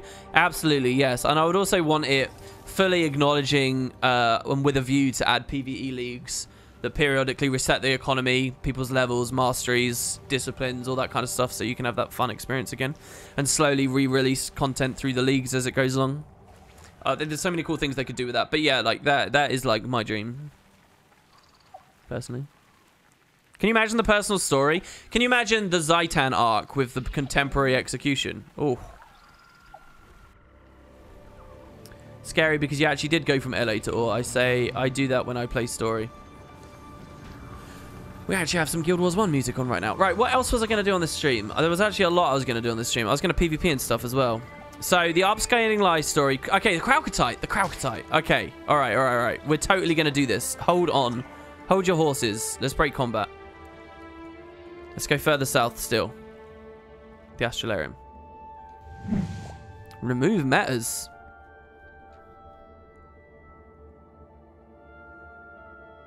Oh, that's true. I guess I did use a skimmer for a vast amount of it, so it was a lot quicker than you'd expect.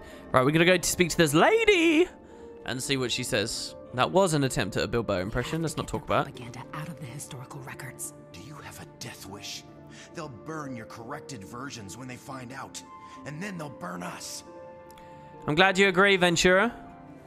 All right, you. Those brandstones are unlike anything I've studied throughout the entirety of my career. There is still so much to learn from them. Is there anything else I can do to help your research? Please take 10 Kralkatite ore and 5 powdered rose quartz to the beam of light above the Astralarium. It should cleanse the Kralkatite. That's really easy. Okay. So I should get the Lily of the Ellen thing because I keep making this mistake. I keep forgetting. What's this armor I have on? It's a mix that I did not do for myself. This is from guildwars2style.com. It's supposed to be an Order of Whispers looking sort of mesmer. And I think it looks like a badass. And someone, when I was playing PvP earlier, asked what boots I was wearing, which totally means that they were admiring me.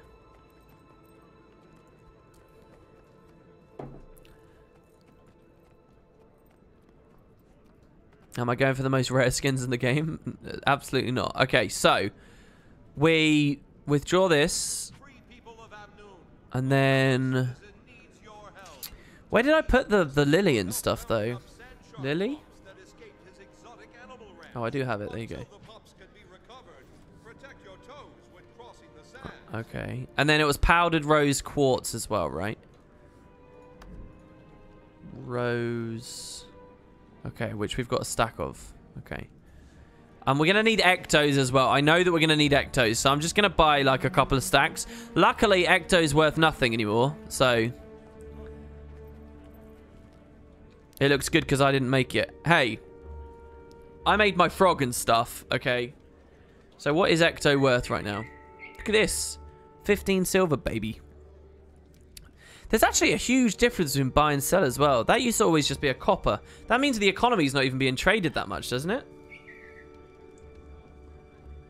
That's obscene, actually. Why is there such a big difference? Can you imagine this? Like, honestly, like, buying ecto for 13 silver. These guys would look like such scroungers in years past. Only 30 gold for a whole goddamn stack. Mental. I mean, if there's actually anything that makes me sad, it's seeing stuff like that. I think that is really disappointing to see. Okay, let's go back down. It just feels weird and icky. It's like what happened in Guild Wars 1 with all the ectos that are there now, and it just doesn't mean anything anymore. All the arm braces of truth and stuff.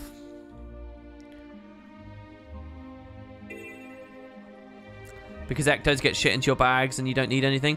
I wonder if they made Magic Find capless and made, or you know, made the cap like 1,000 and made it exponentially more difficult again. Because ectos turn directly into luck, right? I wonder whether that would have hit how that would affect the ecto market and help to stabilize it, because that kind of is a stabilizing force, or it would be if the devs stopped putting caps and account binding everything. Right, we gotta go. No, we take our materials just to the top, don't we? Isn't that what she said? Oh, look, the beam of light is now active. Ooh. Which site was the skin combination from? Guildwars2style.com. This light, focused by the Astralarium, forms a strong beam at this location. Combine the Kralkatite and powdered rose quartz in the beam.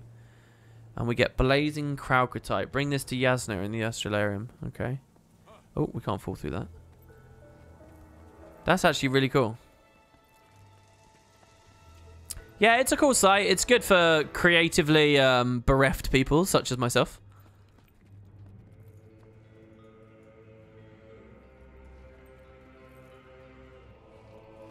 We can look good even though we put no effort in. Those brownstones are unlike anything I've studied throughout the entirety of my career. There's still so much to learn. I brought you that ingot you wanted. Thank you. I believe this will lead to great new discoveries. Brownstone research complete. We get 50 more ore. Thank you, I guess. Okay. Is there anything else I can do? Oh, you are... Really? I'd like to craft a weapon. No, we can do it. We can do it. We can do it. Oh my... Oh, look. It actually costs Kralkatite to get the recipes. Alright, so we have to buy all of these. So yeah, 6,000 is what I need to make them all. So the fact I need to buy these means I'm going to be a little bit shy, I think. Astral Knob Curry. Alright.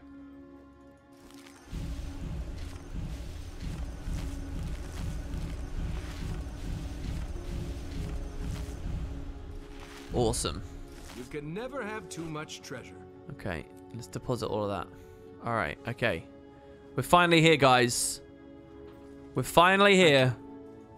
We can make the ingots. This is all I really want to do. So, we're going to go back over onto Issa here. To unlock... So, what is this? You just need to buy one astral. Make one of these. Once you make one astral, it unlocks the Stellar achievement and recipes. For all of them, or just for one, though? In what terms is it? I'm going to get a cool outfit on as well, by the way.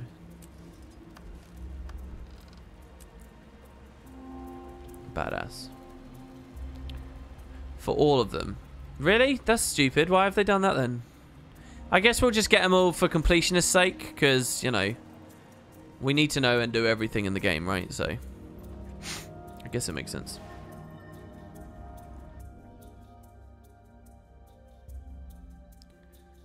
One achievement, but skins are pretty. Crafting one astral unlocks the collection that will allow you to buy the recipes for the stellar ones. Right. Well, I want all of the astral skins too. Do I have to... Okay, so here's my question. I make a single astral weapon. It unlocks the thing for the stellar stuff. That's fine. When I make a stellar one, let's say I unlock it all with a dagger, a thingy dagger, right? When I make the super OP ones, does that unlock both skins at once or not? Because my goal is to have all the skins. That's what I actually want. I don't care about like just rushing to the end thing. So does getting all these recipes benefit me anyway? Because at the end of the day, I've got to craft them all anyway. Okay, so if the answer's no, then that's good, right? I've got to craft them all anyway, right? Why would it? Because I don't know. One of them looks visually tiered up from the other, right? So it might be a bit like when you unlock a pre or something. It gives you all the prior tiers. And again, like it wouldn't have been my expectation, but the way people in chat were talking was like it was a mistake to get those recipes. So that's why I wanted to verify. All right, so armor smith. Seize the moment. Rune of the stars is Kralkatite ore. This is such a weird set. Do people run that in World vs. World?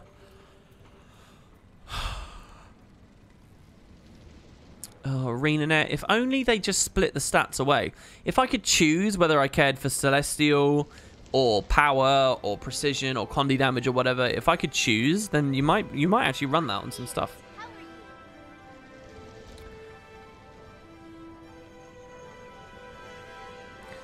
You have to craft all 17 for the AI skin. So, wait. Why can't I see a thing here to get the ingot? Crafting component. Delgium was steel ingot, crystalline ingot.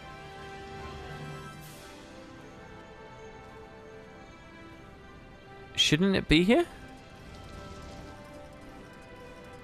What mistake have I made here, guys? What was it called? Astral? No. Kralk? No. Oh, we're an armor smith. That's why. I'm an idiot. We're at an armor smith. People are going to be saying that in chat. Don't worry, I've caught on. Yeah, there you go. All right, Kralk. You got to discover it. No. Here we go. Because we just got the recipes. Okay, so each one takes 10 Kralkatite, 10 powdered rose. Wow, we need a lot of powdered rose then. The difference between these is only a silver. So that's 1,000. That's 2,000. No. 2,000.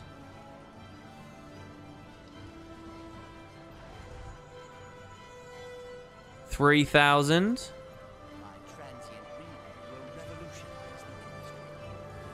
4,000. All right, we're basically out of money now. The Ecto as well. We might need to buy more Ecto as well. Well, I'm not in any rush to get the next set. We'll get the Astral set first. Like I said, I'm in no rush. What I mostly care about right now is the ingots, because just so that people know, this is about PvP, okay? PvP, I've been doing the Domain of Istan chest over and over and over and over and over again. You see every single stack of this, right? Oh, this is the trading post. Oh my lordy lord. Now this is a find. Every single stack of this stuff I've got represents completing that reward track in PvP. Just playing the game, the most fun part of the game. It's just stuff that I've got. So what I want though, basically my goal is to feel complete. Like when I look at my reward tracks, I'm done with the Ascalon track because I've got every skin available in Ascalon. I'm done with Ascalon Catacombs because I've got all the AC armor, I've got all the AC weapons. I'm done with Bitterfrost Frontier because I've got everything I'd ever care to spend berries on, and I've got all the skins associated with that. Bloodstone Fen's the same. I'm done with the tracks. Do you get what I mean? So to be done with the Domain of Istan, I need all the skins. So I've just been doing this cache over and over and over again. I don't even really know how to farm this stuff. This is just from PvP, right? And so that's the goal. That's why it's a goal. You almost fainted seeing me drain my gold? It's literally about a week of gameplay. You just look there. It's not even like that crazy. And when I say a week, I mean fairly casually playing. Alright, so now Ectos are holding us back. So let's do a stack of Ectos here. And now we're out of gold. I'm scared to do anything more now because it's annoying at this point with trading post fees and stuff. If I'm done with Istan track, what will I do now? I'll go on to the next one. A new patch just came out, my friend. A new patch. A bug in the system. And so I'll farm the hell out of that stuff.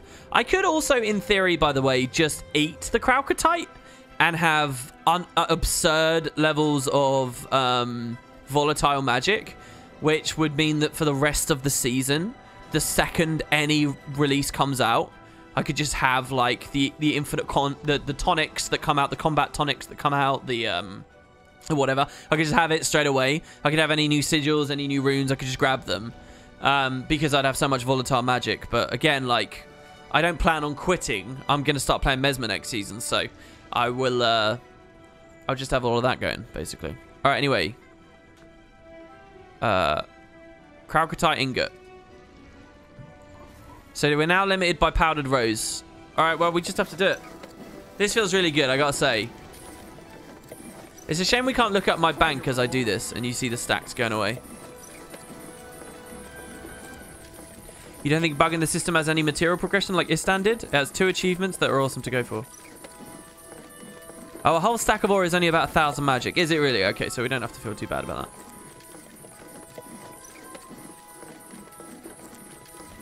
Woo, W/P Mesmer coming up next season. There will be a lot of Game of the Days on it, probably, yeah. It depends how the exhaustion on, I forget what it's called. The Grandmaster that gives you Condi Cleanse and Sunbreak. It depends how exhaustion feels there and how you can play around it on the next patch. But it's an utterly broken spec at the moment. Extremely powerful, like, absurd. I still don't know my matchups too well. I'm kind of getting destroyed by Guardians at the moment, funnily enough.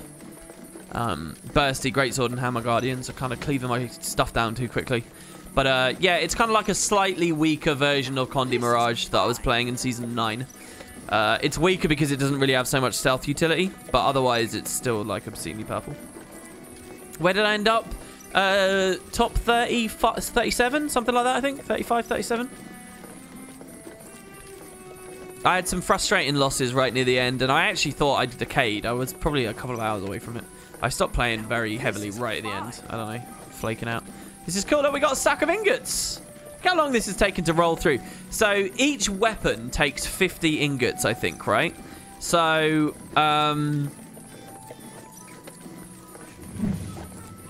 so the way I have this worked out is I had enough ore to get all enough thingies, right? So right now we've got 6, 7. We've got 7 weapons, and there's 13 in total to get, I think, or 16 in total to get.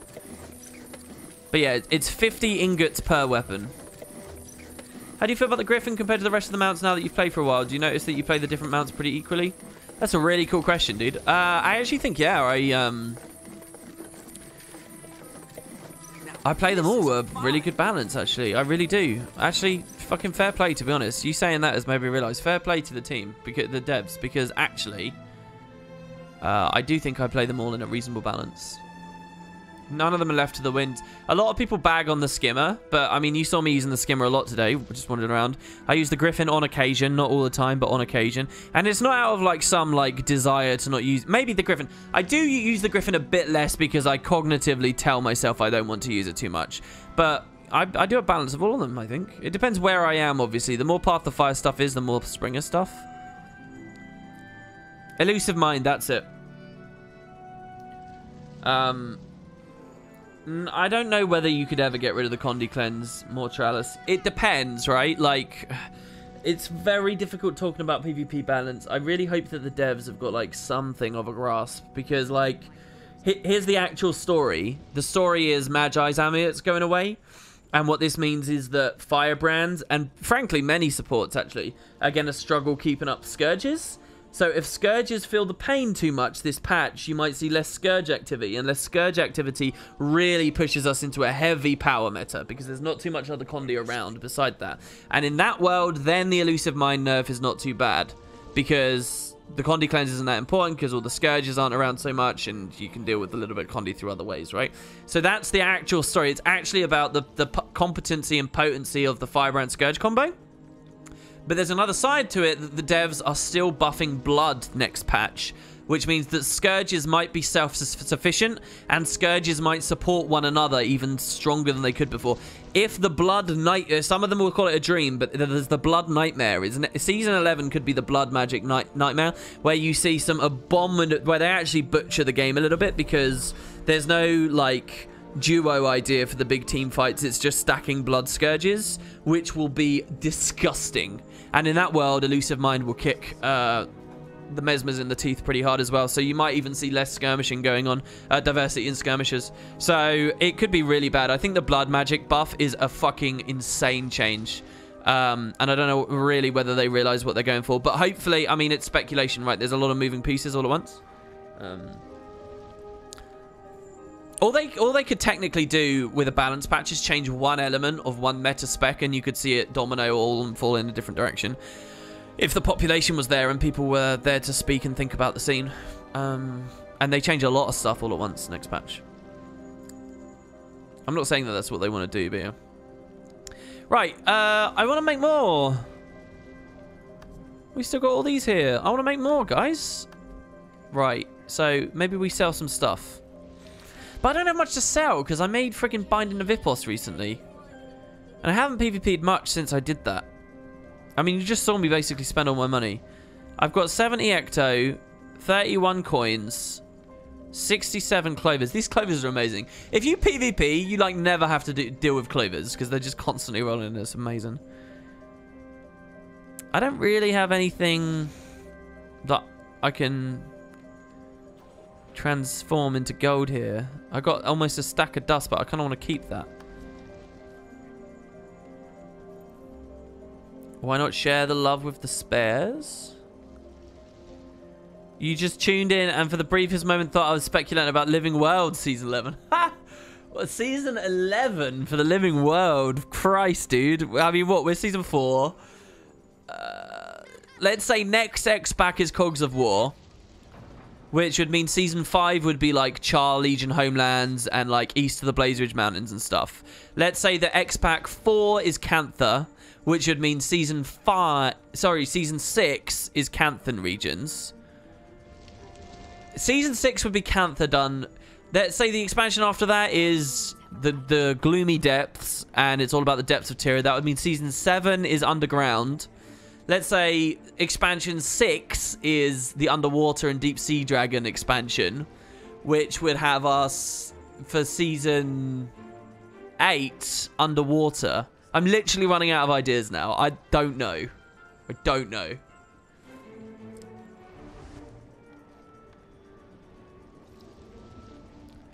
The Isles of Janthir. Let's go with that. It takes us that long to discover what happened in the Wizard's Tower is the Isles of Janthir. Season 11 is phoned in by 2 interns, because by the time that's coming out, we're all playing the mobile game that's about to be announced. And nobody cares about Guild Wars 2 anymore. We just have our little addicting card game on our mobiles, and we just throw money at them through microtransactions. And that's okay, because that's what video gaming is in the year 2035. And yes, just some interns make Season 11 for a laugh. It's like Guild Wars Beyond. How was making Binding of Ipos, considering that as my next project? It was the same as any of the new ones to me. It wasn't really, it's the same setup. Reasonable, but mostly just a god sync.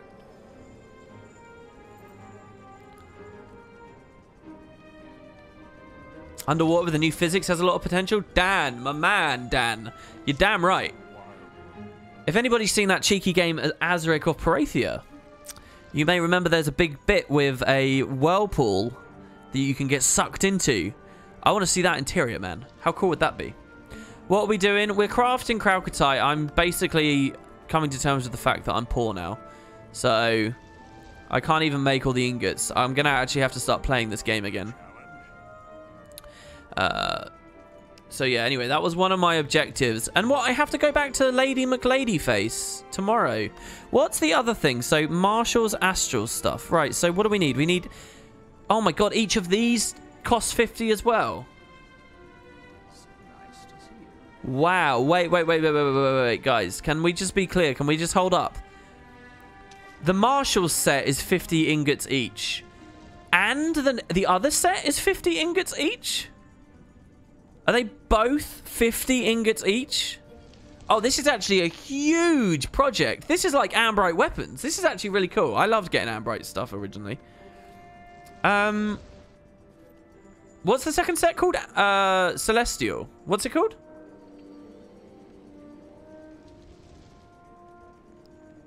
Marshall's is a stat combo. This is Astral. What's the other set? I can't remember. I want to do it though. Now I see why people don't use them, but the physics for the Whirlpool is at the Lily of the Ellen. That's a good point, Maestro. That's a good point. Stellar Beacon. Acquisition. The Marshall Stellar Beacon. It takes an irradiated vision crystal. An irradiated vision crystal is made with 50 ingots. What? You need a vision crystal for each as well? Whoa! This is obscene. This is really, really good. What the hell? They should be oiled, by the way. They should have done oiled stuff as well, just to do that one extra thing. Wow. I'm not going to be able to afford this either, am I? Yeah, 2 gold. I can't afford it. Can we make these at least? We can. Ooh. Oh, we might be able to. Hold on. Where do I get this inscription from? 2 gold. Damn it. I'm sure I can sell some stuff for 2 gold. We can at least do this next bit, right? Let's sell...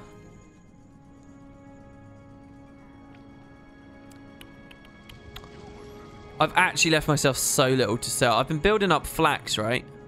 Because I want to, when we get into scribing again. Oh no, this is flax. Yeah, 442 flax. I don't want to do that. And obviously all the linseed and stuff isn't mine. It's in the guild bank. We'll sell some of these, I guess. All right, let's go back. I want to make at least one, right? So sell the charged lodestones. Lodestones apparently aren't worth very much. If Inks is anyone to go by, I think I saw one of his streams where he said that they weren't worth much, or maybe it was on a tea time or something.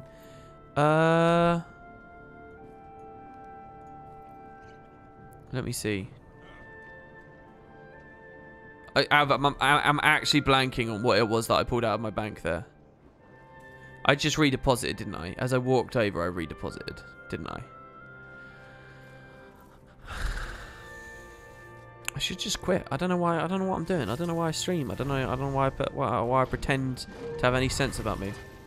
I deposited in facepalm. Yeah, I know. I don't know. Why are you here, people? Why are you here? Seriously. What is the point in watching this buffoon do anything? And now we have to remember it was the crystal. Here we go. Why did I deposit? I don't get it. So how much can we sell before we... There we go. Listing fees for 5 gold. There we go.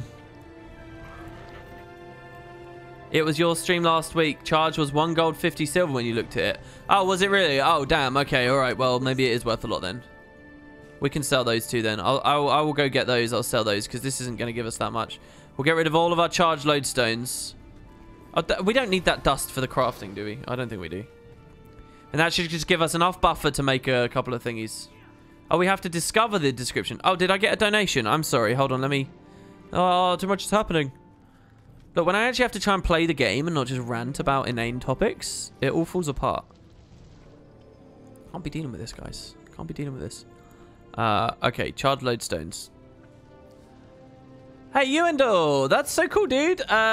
Fuck Living World Season 1. Who cares about that? Give me Living World Season 1.5 instead. Ooh. Oh, I see. I see the double dupe there. You almost got me raging. You almost got me banning you from my channel.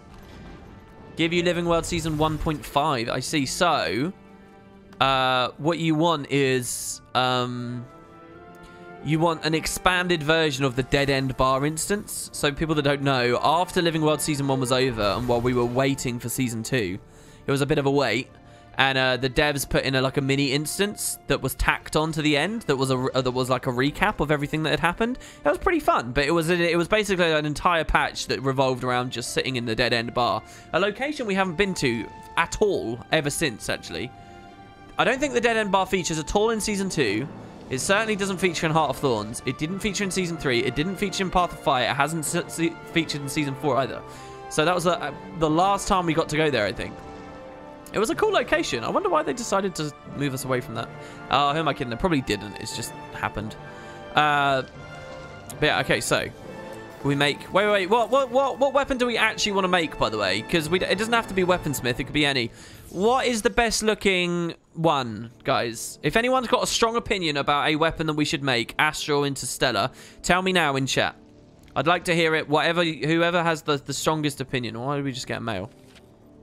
I'm watching episode 1 of the new playthrough, and it's an awesome idea. I love it. Great job. Oh, thank you so much. I doubt they're at the stream. I'll respond to them later. Staff? None. Shield? Staff? Mace? Mace? Oh, people are saying mace in all caps. Focus? Sword or greatsword? Guys, I'm not seeing any consensus here. 69 shield. I'm going to do the shield just because Lexu, guessed that I might do a number there. And for being bold, even though I didn't, we'll do the shield. Also, the shield's right here, so it's easy to get. So I hope you're right that the shield looks good. Spear. Warhorn. You guys are just saying everything you possibly can now. Alright. Shield backing. Shield boss. Inscription of the Spear Marshal. Oh, Spear because it's the Spear Marshal inscription. I'll see myself out. What happened there as well? Oh, I had a sub. Times of Men. Dude, it's good to see you, Times of Men. Happy day. Happy day to you too, Times of Men. I hope you're doing well. And again, thank you very much, you and Dor earlier. Lord Gallifrey as well earlier. Oh, and B-Boy, I missed you an hour ago. These are getting harder and harder to write. Tato hype. They're getting harder and harder to write. What, a personal message when you sub. 11 months, dude. I can't believe it's almost been a year. That's actually absurd. Okay, so the Astral Disc. Oh, look, it does the slow. It's the slow craft. Wee. Oh, there is a collection. Oh, there's a collection. What? What kind of a reward is that? Is that a joke? Oh, no. Okay, sorry. I thought that this collection was... I thought the collection was...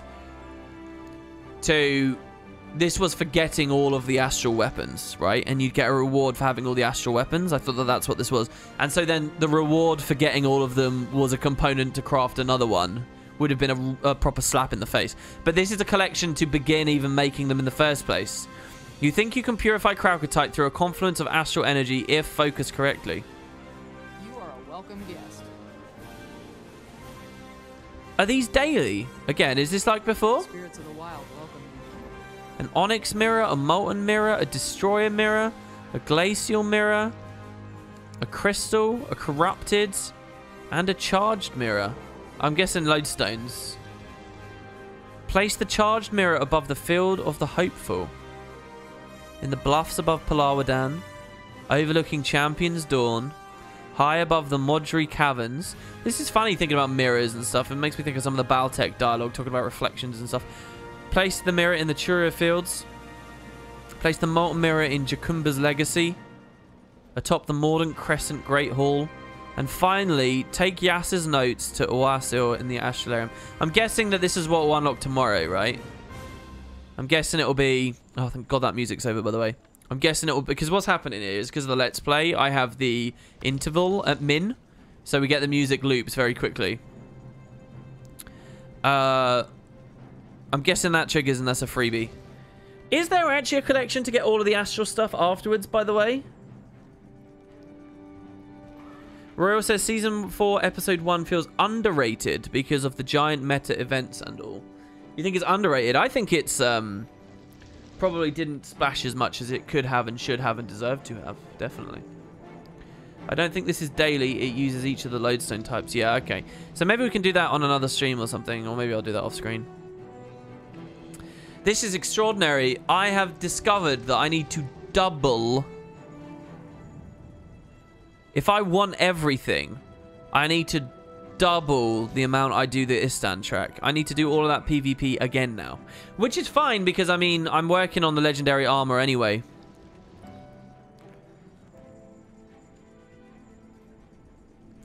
I was actually just invited to an AT there.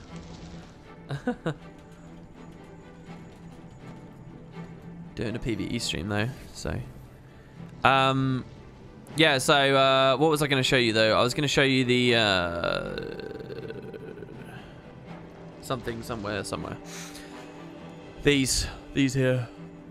I need to like get up to something like 4,200 of those. I'm currently at 1,500. I need something like 4.2k.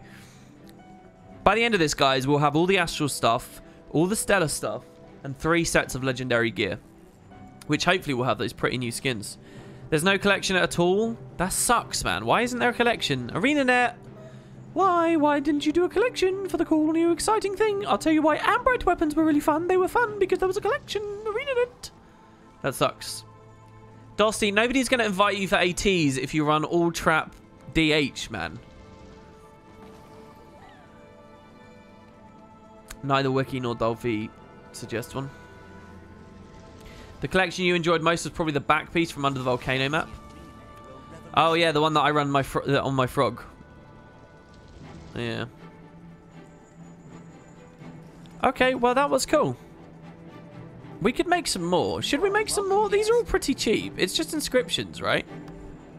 That's all that actually matters. It's just inscriptions because I've already got these. So how about we buy like 4 more of these? 6 more of these. 7 more of these. 7 more. I think that's about, and then we'll be capped out. Let's buy 7 more of these. Let's just keep going. Let's spend all of our stuff. Let's get this. So I'll start off on the Astral stuff, and we'll do Stellar later. Just make the inscription.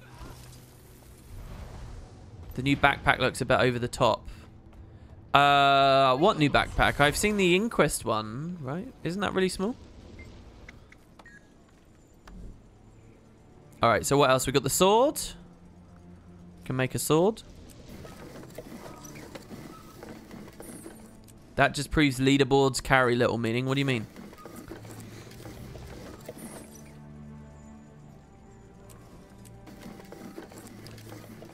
Stop buying the inscriptions. You probably have the mats to craft it, discover it.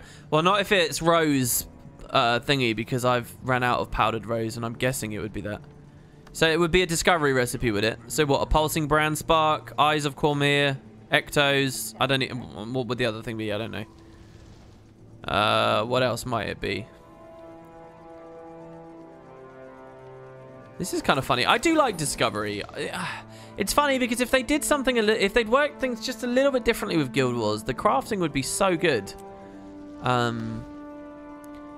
they didn't quite handle the balance of found recipes versus discoveries versus giving experience for the crafting and stuff. I don't know. Oh, I hate seeing it in the state it's in.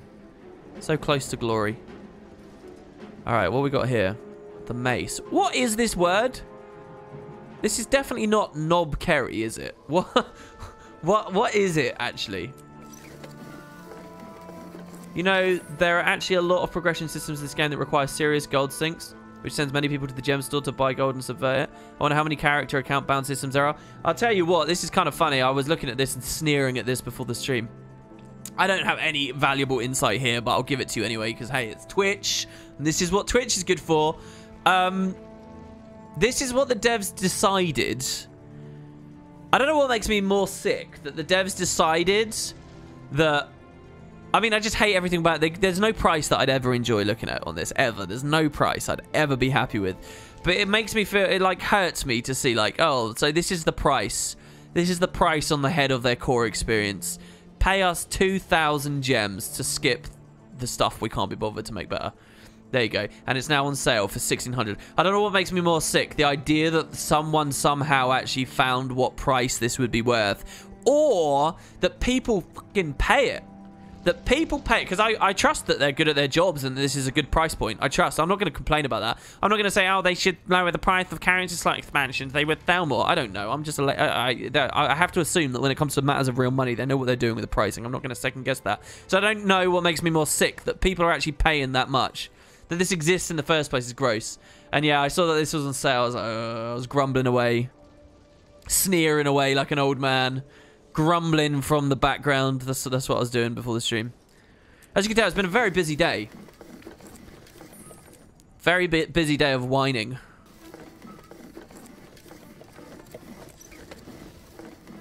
So do people like these skins, or are they really just a stopgap on the way up to the next one, right? How do we feel about these? They look pretty interesting. Yeah, if people weren't buying it, they wouldn't be selling it. Exactly, right? Like, that happens all the time. Like, oh, they should be selling mount skins for less on the gem store. They'd sell more. No, you don't know better than they know. If they're selling it for that price, it's because they shifted that price. It's been a busy day for whining for you too, but with this cranberry wine, it's great. Wastika, have you been whining? As in, I now imagine you, like, standing in a big vat of grapes and, like, smashing them down into wine. This is what I now imagine. Greatsword. Let's see what the greatsword looks like.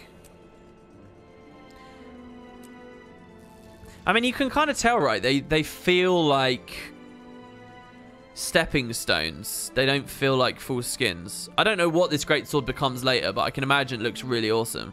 But for now, it's like a stepping stone. It kind of, you can tell, you know.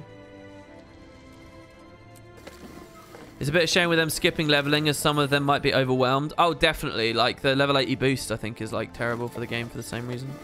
Overwhelmed doesn't even say it. I saw a comment, again, this might have been a really old Reddit thread, because of the, like, searching around I was doing earlier. I found some old threads. But I saw someone came out with the comment that Heart of Thorns was a mess, that they couldn't understand anything that was going on and all this stuff. And to them, that's, like, that's not a debate. That's not, like...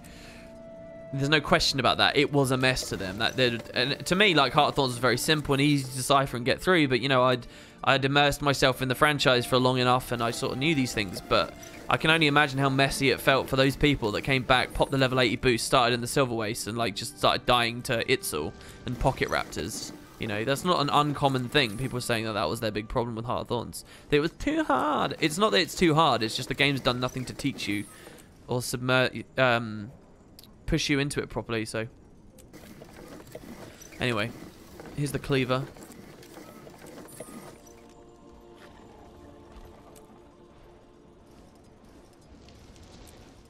So that's everything from weaponsmithing we've done. So that feels pretty good. And we can make one more weapon. Look at this napkin maths I did earlier. We can make one more weapon. What's the last weapon, guys? A huntsman or an artificing weapon? Which, the second person in chat to tell me, we will make your selection. So which one, guys? A huntsman or an artificing one?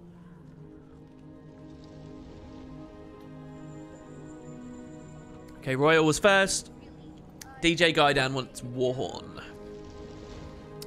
So that's going to be huntsman. Hello. Warhorn, Warhorn, Warhorn, Warhorn. Here we are. Does this have a cool sound effect? Oh, it looks pretty good, this one. That animation goes all the way. It looks flimsy as all hell. But okay. So, the Orichalcum horn. And an Orichalcum Warhorn mouthpiece.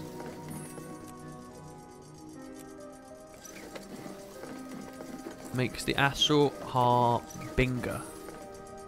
Boom. What did you say? I'm glad I managed to successfully troll Rav of all people. Yeah, look at that. Chat's just a little bit delayed. ArenaNet have already received their money once they used the boost. I hope this is why they have not bothered to add tutorials and overhaul the core game. Oh, I mean, it is, though, isn't it? It is. It's easier to just give... It's easier to get people to skip it with a boost, and even better, dupe them into paying you to skip it and use the boost. Like, think about that. Think about that. And they're allowed to because like there's like it's like a dirty idea of skipping and boosting. It's like a cheaty thing, so people will do it in back rooms instead of blatantly talking about it. You know, but that is the world you live in, man. That is actually the world we live in. It's more cost effective to do it this way. All right. Yeah, I wanted to say sigils and I wanted to say ruins and I wanted to, you know, do more, but there were no sigils on our gear, on our Orichalcum gear.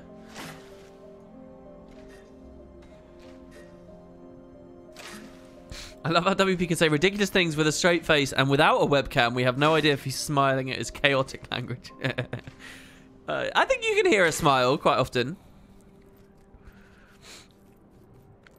It's funny though, I used to use the same sound when talking about character. English is a weird language.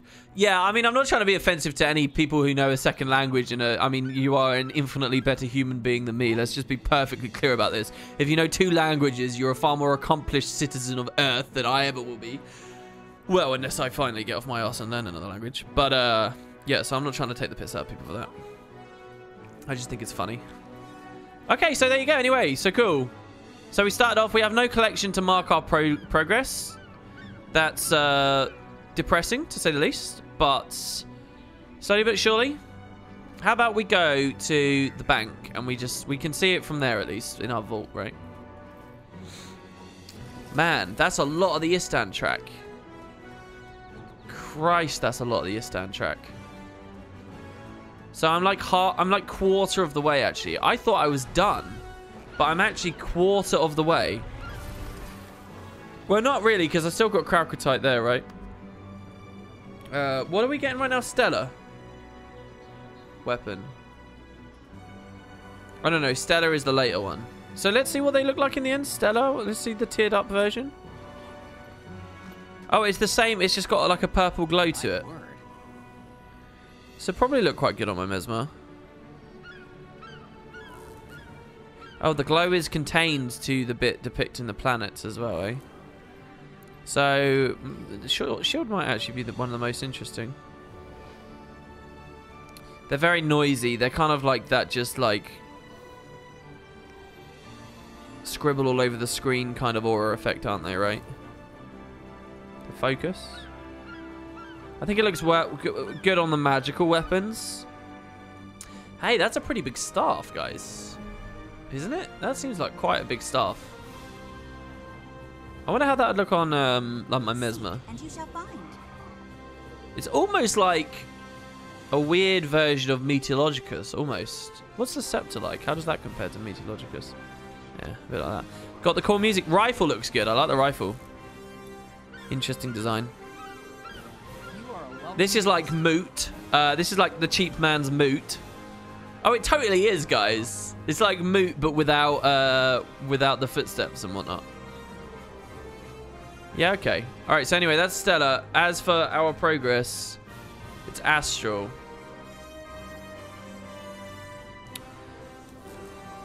Oh my god, there's so much to get, actually. There's actually a lot to get. We've got a long way to go, guys. Got a long way to go.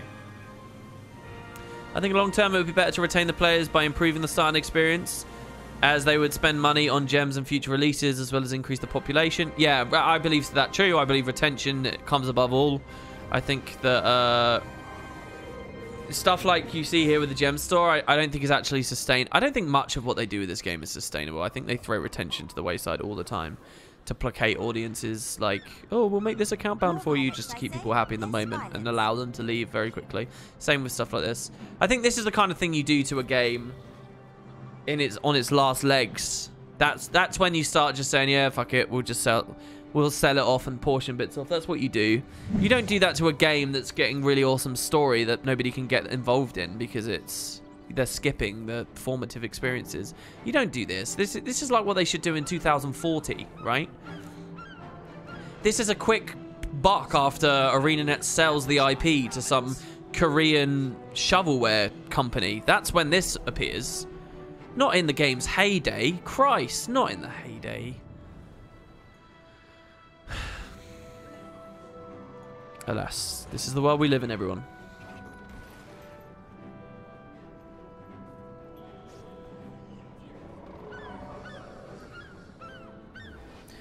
Yeah, a lot of MMOs have it. I mean, that's on a whole other level of grossness to an item like that in Guild Wars. An item like that in Guild Wars, of all games. With this game's philosophies about leveling, and the idea that the game doesn't start at end game, but it's the whole way that leveling exists in the game because purely we enjoy the experience of leveling in and of itself because that's a fun aspect of RPGs. In Guild Wars, you sell XP boosters. I mean, even that was cringy at launch. You know, people ask why I'm, you know, with my Mount Gate thing. The gem store, this is not a new development of the gem store. You know, in Guild Wars, you sell the XP boosters. In Guild Wars, you sell the instant level 80 boosts. In this game. Fucking... There's got to be some designers out there rolling in their graves.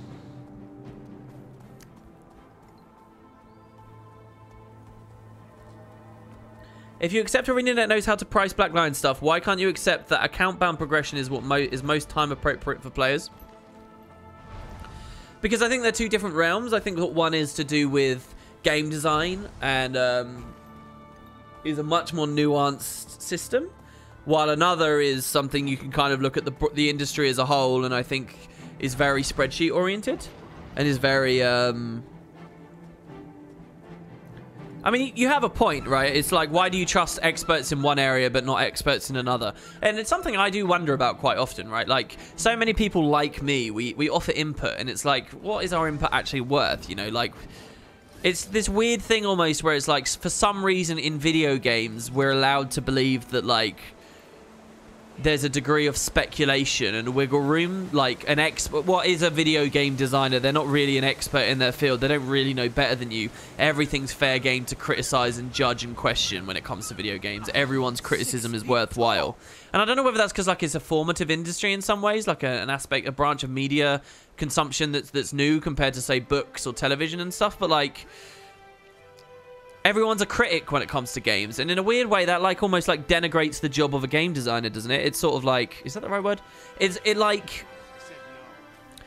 as if to say everything's fair game to question because you don't really know what you're doing anyway. The devs themselves are speculating just as much as the audience is welcome to.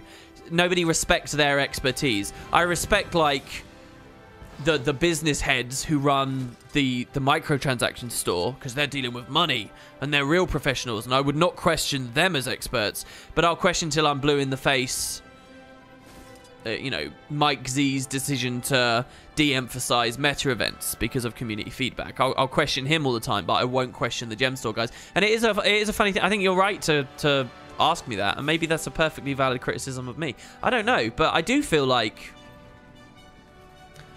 I have more faith in the people behind the gem store than I do in other areas of development. Is that wrong? I don't know. Let me throw that back at you. Is that wrong? Is anyone like me in that way? I question it. I do. I think it's a bit weird, isn't it?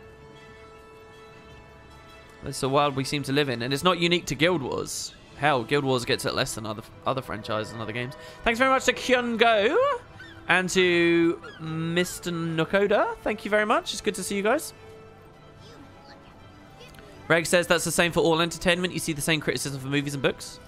Yeah, maybe you're right, actually. Maybe it's not just video games. Maybe it's all over the place. We criticize authors, right? We criticize J.K. Rowling when she did the Cursed Child theatre play and the use of the time turner and how that's not consistent with the previous book and the characterization of these beloved things. We criticize that. We criticize the DC EU when they rush into a Superman death story, or, you know, we do that. Maybe video games aren't unique in that way. I don't know. I'm a bit of a crotchety old man. You know, it's funny. I just don't believe that people have valid criticism that often, which is, like, so hypocritical to say for myself. But, you know, I wonder a lot with that. Personally, you work on game design as a major hobby. It's common for people to develop these opinions. It's good that people do. I don't agree with the whole armchair critic thing. What do you mean you don't agree with the whole armchair critic thing? You don't believe the idea of an armchair critic being someone who thinks that they have something important to say, but they don't really because they have no real world experience? Because they do it from their armchair instead of constrained by the practical realities of the real world? Is that what you're saying? You don't agree that that as a phenomenon exists? I think that exists. I think I embody that. Keep what, son? We're getting all these crazy little subs here. Verona, 23 months. Thank you so much, Verona. It's great to see you. Garu901. I don't know why you guys are subbing to me running around. It's these weird streams we do sometimes where I just run around talking to you guys. And I always get really insecure about these streams because I actually have no idea why a single one of you is watching. On that note, let's do something. Let's actually do something. Here, I'll show you. I'll play a... Oh, but then you're gonna turn off the stream if I PvP. You're gonna disappear. Chat's gonna die because I'm not gonna be able to talk to you. I kind of want to show you a Mesmer game though. At least one. Screw it, I'm gonna do it. We'll hold our nose and take the plunge. We're gonna play a Mesmer game. I'll keep chatting, by the way. We'll keep chatting in the same way. Don't you guys worry. There'll be a queue time and stuff. A raid. Did I get raided? What's this? No, we didn't get raided. Oh, you want me to raid on stream? Hell no, we're not gonna raid on stream. Aemon, it's good to see you. Thank you very much. You'd pay good money to see me raiding now. It's too late in the stream to start rolling the dice on an LFG raid, unfortunately. Discovered my YouTube and it reignited my love of Guild Wars. Just reinstalled and I'm excited to get back in. That's awesome. That's so cool. Thanks very much. And thanks for the sub.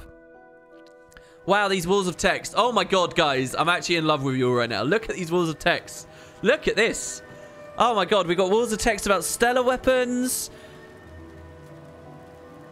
So WP, as much as you hate it, you're probably the player with the most personal story played in the live game, or at least one of the top. How do you reckon that compares to personal story play testers, if any? I think that they will have had extremely limited time to properly playtest the personal story. I doubt it had very much. And I think that a lot of people who were playtesting the personal story, if any, probably weren't giving very pointed, very good feedback or criticism because it's difficult to unpack what doesn't work about the personal story versus Guild Wars 2. Guild Wars 2 as a product in general, you're taking on and learning at the same time as the rest of the personal story. So, like, I think it would have been really hard, even in the first, like, even playing hardcore, like, 4 months of Guild Wars 2 as a playtester. It would be really hard to realize why things are falling apart and where and how, because you don't quite know whether it's the combat balance, you don't know whether it's the progression systems, you don't know whether it's the fact that you don't have enough players around, you don't know whether it's because your perspective on how to view open world versus instance stuff, whether that's lining up properly. You don't know so many things, right? So I think that not only was their feedback probably really shit and sporadic, they probably didn't even have time to listen to very much of it. I'm going to very arrogantly say I think I can probably give much better feedback on the personal story than anyone could have at any point during the game's pre-release. I think, personally. Alright, so this build, by the way, just very quickly before I get back to the walls of text. Why I want to play this build and learn this build. I actually essentially made this and then verified it wasn't horrendous on meta battle. So here's what I did. I decided I wanted Mirage because super speed on every dodge. It basically means I can do jump dodge tricks without being good enough to jump dodge. You remember my Fresh Air Rally? Lots of super speed. That's why I enjoyed that build. Because you could super speed to special locations on the map and then you could kill people from up there. This build doesn't really kill things from those spots, but it does get the kiting, and it sort of can to some extent because of the new staff, Phantasmal Warlock Double. So it's got some pressure, okay? But so I knew it wanted to be Mirage because I wanted the super speed. I knew I wanted to be Mesmer because I wanted Portal back. Portal just unlocks a whole other aspect of play, so I get the super speed and the Portal. I knew that. I knew I wanted Blink because Blink is awesome and OP, okay? So, and then lastly, I knew I wanted Mirage, Sword. I knew I wanted Sword main hand because of the leaps. The leaps means that with the super speed as well, there's so many different cool places I can go on this build. Basically, it just unlocks another layer of stuff. While there were things I could do on the Fresh Air Rally, I can do even more on this build because I get Portal and I can make fun, interesting plays with Portal. I get a Leap and I can make fun and interesting plays with this. And then the last thing I wanted as well was I knew I wanted a Staff. And I wanted a Staff because of Phase Retreat. And I knew I could make this opens up another whole world, another whole dimension of PvP where you're learning about Phase Retreat spots and areas that you can like warp around and stuff and do that as well. So like, by virtue of the fact this has a formal Leap, it has Portal, it has Phase Retreat, it has Super Speed, this has like so much playmaking potential, right?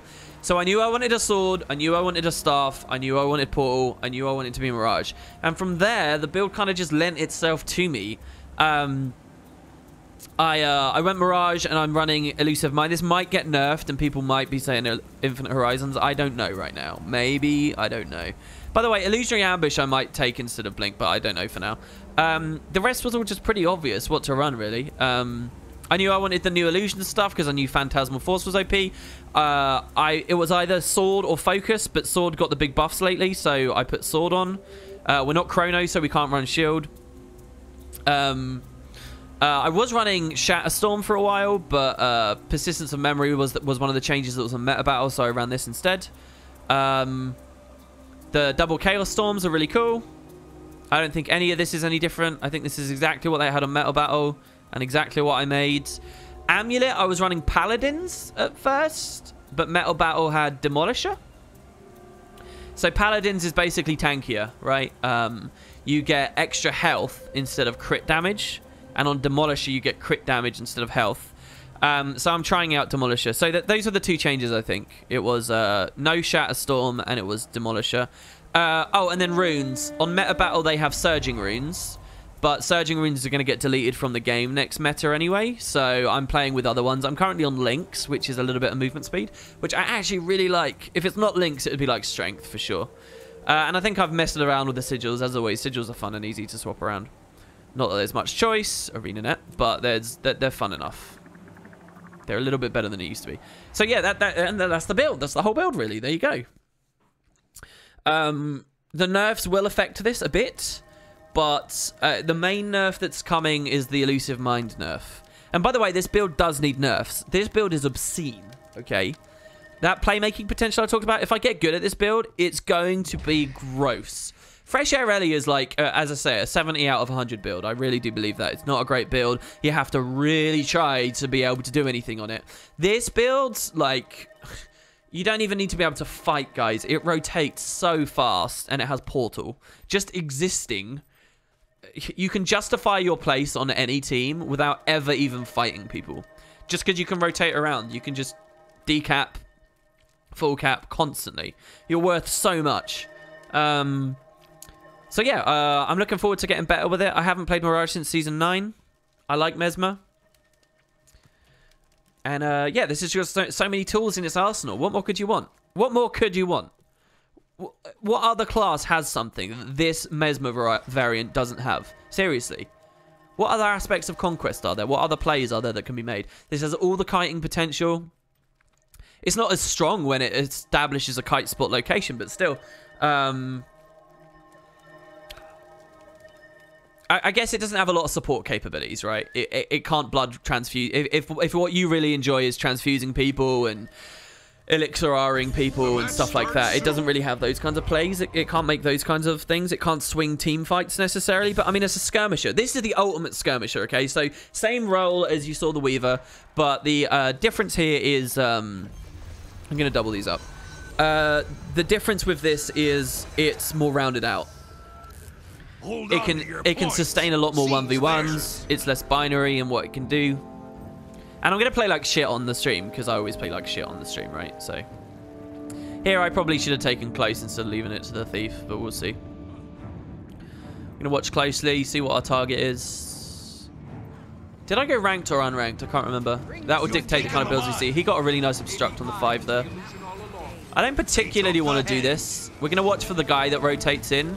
And we're going to port back cap him, probably. Yeah, I'm getting chunked up here. It looks like he's crossing. Thief's going far as well. That fucks me. This is going to be a decap on our close here, and it's going to be really bad. And I've not contributed anything to this mid-fight, which we're going to lose. And I get no value out of my portal. This is a bit gross. This is one thing that's annoying. I should have accounted for that, for the fact that my Thief would go for a 1v1 instead of trying to take the swing a mid-fight. I mean, we haven't collapsed immediately, so that's something. That feels good. I'm going to go... I mean, we've all decided already. We want sides, right? So, why is this still Newt here? I don't know. Hopefully the warrior goes and deals with that, and I can take this cap. Yeah, this is good. And I can swing back into mid. We're watching where the thief is right now to see what he exactly does and if an opportunity manifests. So he's leaving, which tells me probably that guardian's still sitting on the nodes. No, the Guardian's here with the Warrior. I'm alone. I obviously can't fight this, so we'll just use Portal for a free life save. And we'll take this fight. If I can get the nuke before this fight, capitalize on their lack of awareness. No, we didn't get it. Let's port back. Ah, shit. I could have ported back through and maybe done something. I feel like we're one man down. We're not going to win any of these fights. I've not really been doing anything battle-wise. So he's got the ping on one and he's trying to fight the other, so that's not a very good idea. Got some okay swordsman damage. This is gross. We got no damage. We're not going to be able to do anything here, really.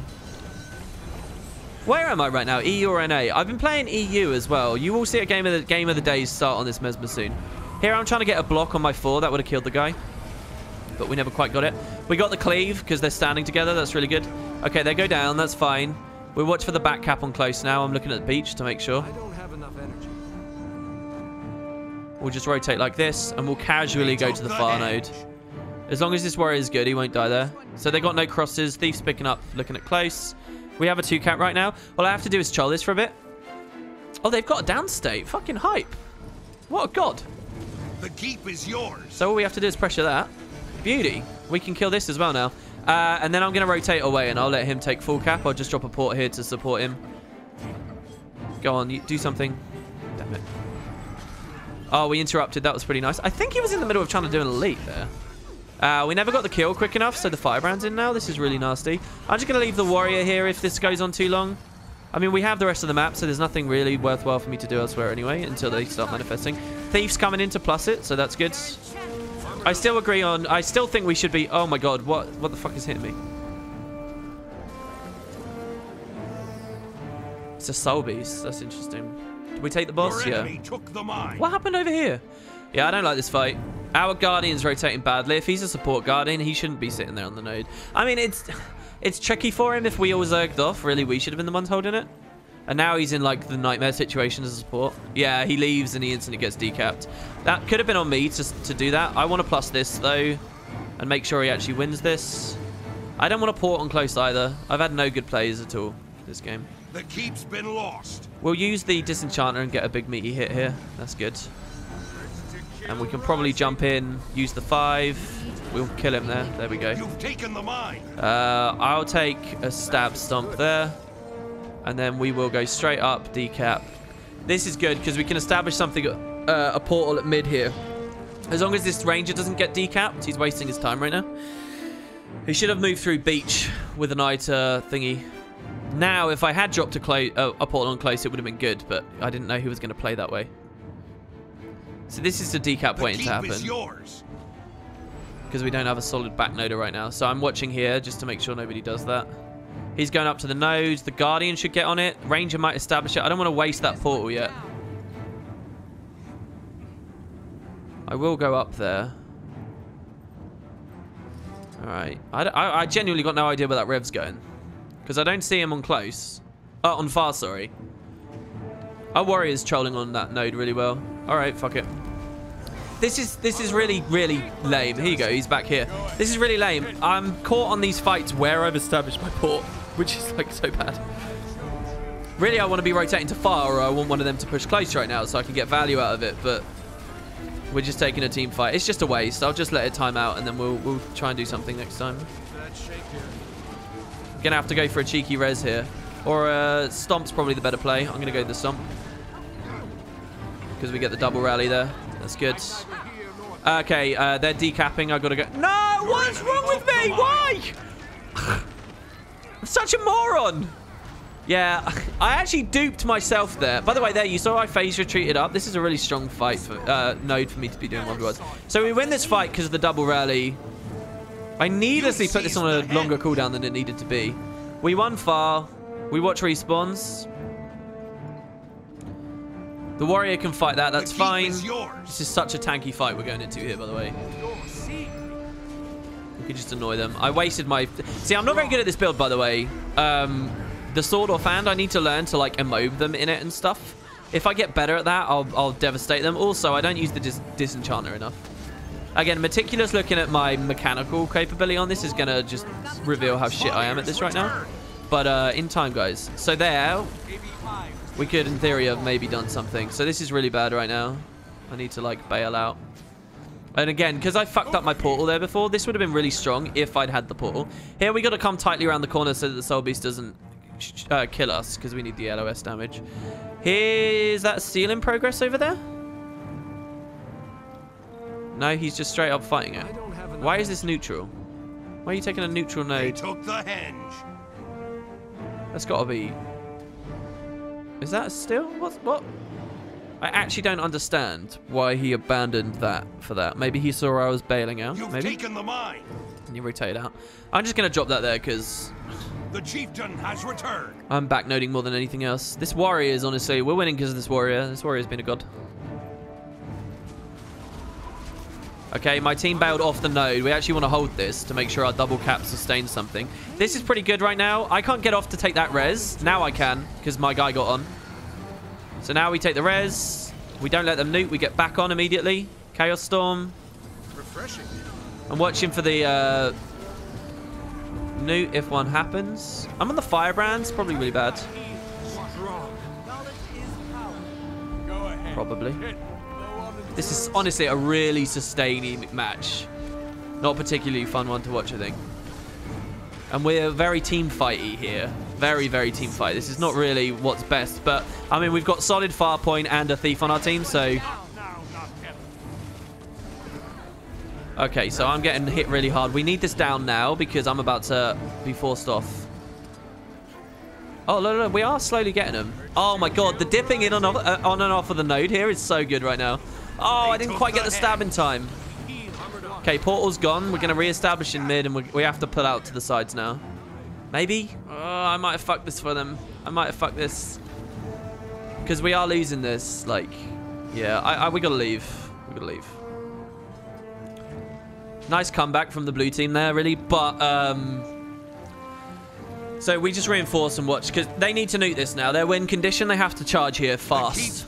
Let's see which of them are intelligent enough to do it. They needed to get here before respawns, and they're just not, so too slow. We just chain evades. He's more interested in fighting me than the nodes. Is the no, they're not still here. That's annoying. We should be able to win this 1v1 though. That's a lot of Actually, he's a Condi Rev. If we can get the nuke, this will be really nice. It's not necessary to win the game. But, again, because I'm not very good at this, right? So, I don't actually know what my matchups are. I don't know who... And I've never fought a Condi Rev on this. He's going to kill me. Yeah, he got me. I mean, again, I play worse on streams, so... But I'm surprised that we died there to Condi Rev. We win as long as they hold that node. Congratulations, Siri Mistborn. I'm a big fan, they say. Winky face. All I had to... I mean, this is actually pathetic. Me dying there is, like, really dumb. All I had to do is just pull out a little bit more. The keep's been lost. Play a bit more kitey, move around more. Dying in 1v1 like that's a bit... Ugh, icky. Svanir's return. So, now we can still boss for the win. I can't believe they're going for boss here. How do I still boss as a Mesmer, though? He's Soul Beast. He'll shoot us. Surely he'll shoot us. Actually, I don't know how much spike I can really do. We can spike with that, right? Mind Rack? Yeah, we got it. Is victorious. Alright, okay. Imagine the intensity of hate towards PvP people must have for leaving a stream because of it. I mean, they must be livid. No, I don't think people, like, get angry. I think they're just like, oh, I'm not interested. And they don't want to stick about to learn what's interesting about it. And that's fair. That's fine, you know. It's their leisure time. Can you please Guild Wars 2 skills the Mesmer build for the love? I literally think after I made those changes, this is almost exactly what's on Meta Battle, except the runes and sigils are different. Genuinely. What I made was Paladins. What my gut was to go Paladins on this. Like, even here I'm running an annulment, and I don't even think annulment's very good. Or, I don't know. Annulment I cared more about when I was Condi, because I wanted to rip resist and stuff. But now I'm not sure what I care to rip with this. This is their recommendation here. I'm not sure what I'd want to do on that. So I'm not entirely sure. These streams are the best because you have solid opinions, because there is a lot of communication in these streams. Thank you very much. EU PvP, I think it's NA at the moment. Just watched the video about your plans to run through the personal story again, and that's a huge undertaking. I've been watching your videos for years, and it makes me want to sub to your Patreon. If you want to, Splitting Llama, that would be amazing. I would be astounded if this gets me more Patreon people. That would be so lovely. But yeah, episode 1 went out as well at the same time as the stream, by the way. Damn, I didn't expect a detailed response. I was joking. I don't even remember what the topic was, Reg. I joined the Mesmer Dark Side. Oh, we'll go one more here, guys. We'll go one more. I actually tried to play well because I didn't really do anything that game. Yeah, I think the Mesmers are really fun. But basically, last season I was playing something for a bit of nostalgia, and I sort of sunk my teeth into it a bit more.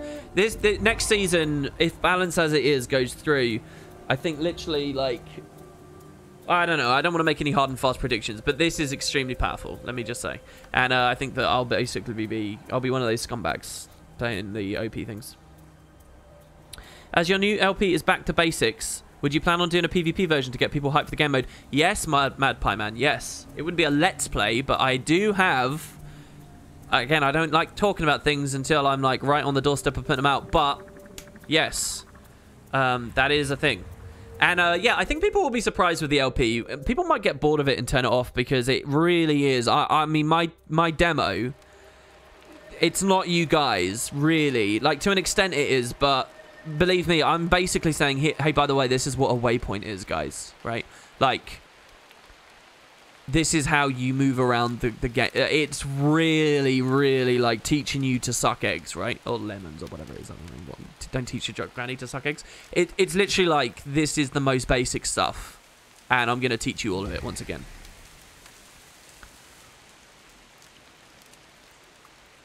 And that might bore people, but yeah.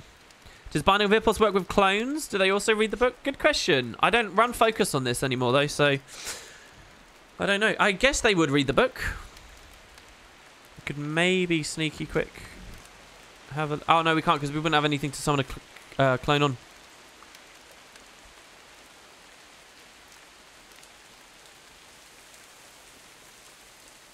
WP never does exactly meta battle. I do exactly meta battle. Yeah, actually, the Fresh Air Ellie you saw me playing on, I just lifted that from meta battle. The set when I decided, yeah, I'll see what Fresh Air Ellie's like. After season 9 closed down, that was meta battle, man. I just went to meta battle and I grabbed it, and it was later I started tweaking it. There is absolutely no...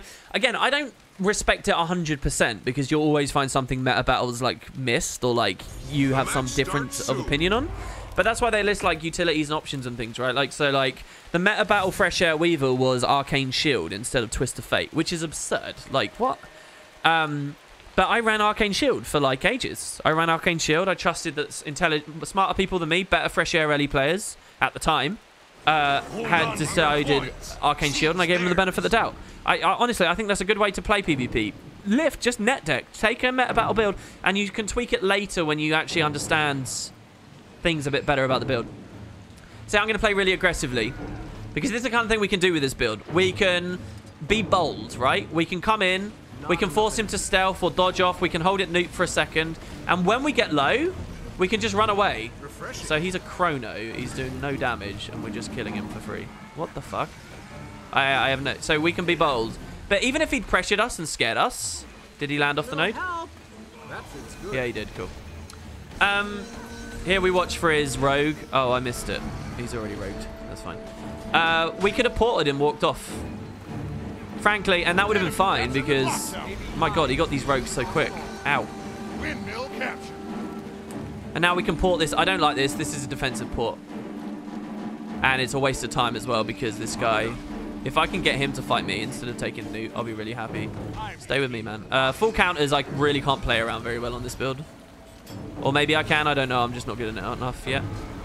This is really perfect for me. I want him to think he's going to kill me. He might even, but as long as... Like, because this is annoying. If he should have gone loot ages ago. Alright, now we'll go hold it because we know that the Mesmer's really weak.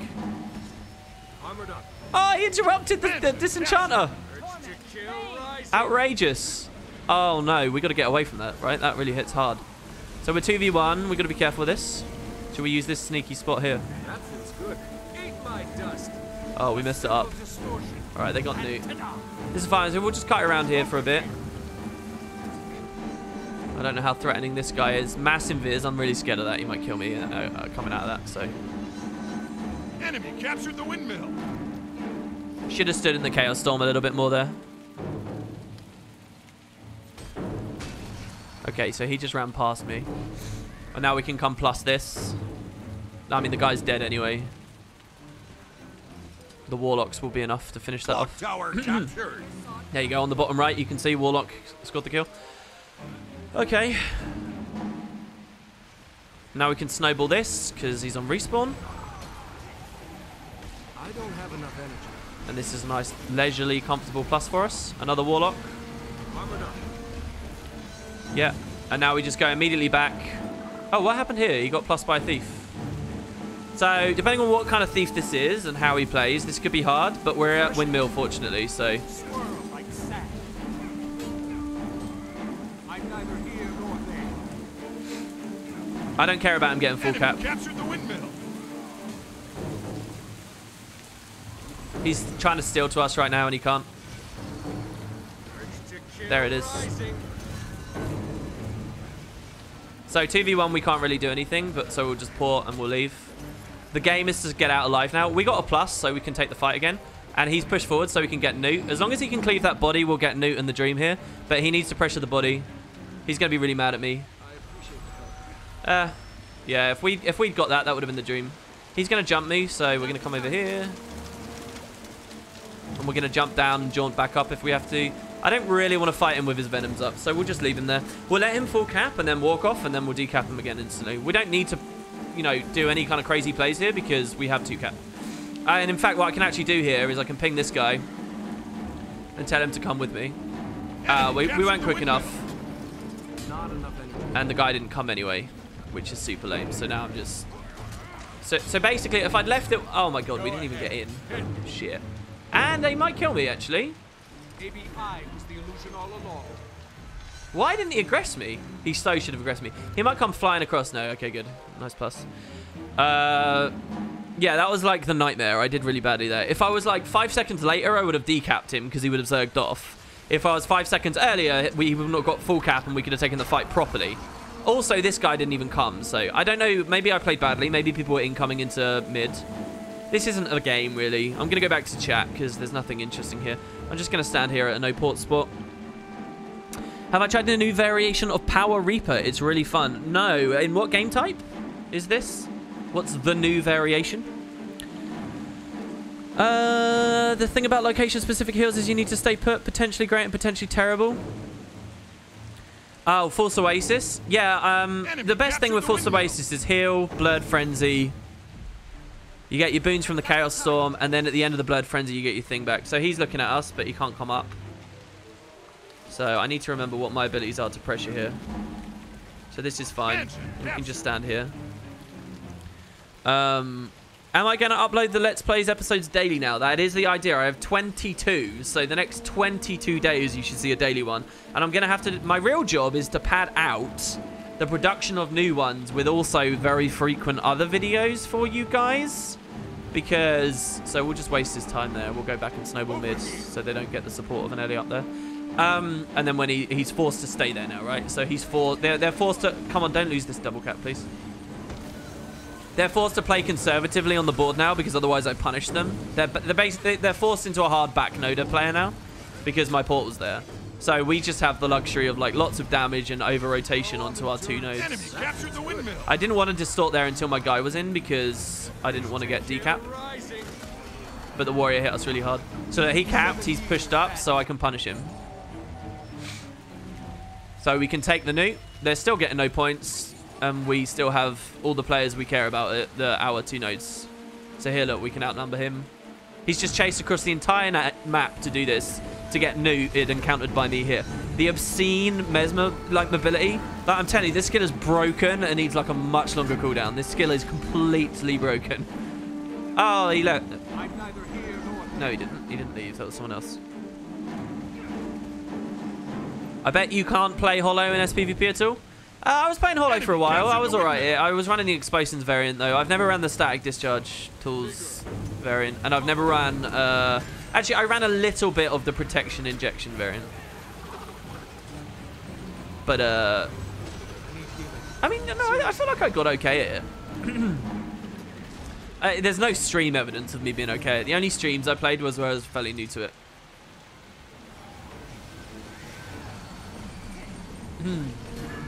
Generally speaking, the way you see me play on these streams is not...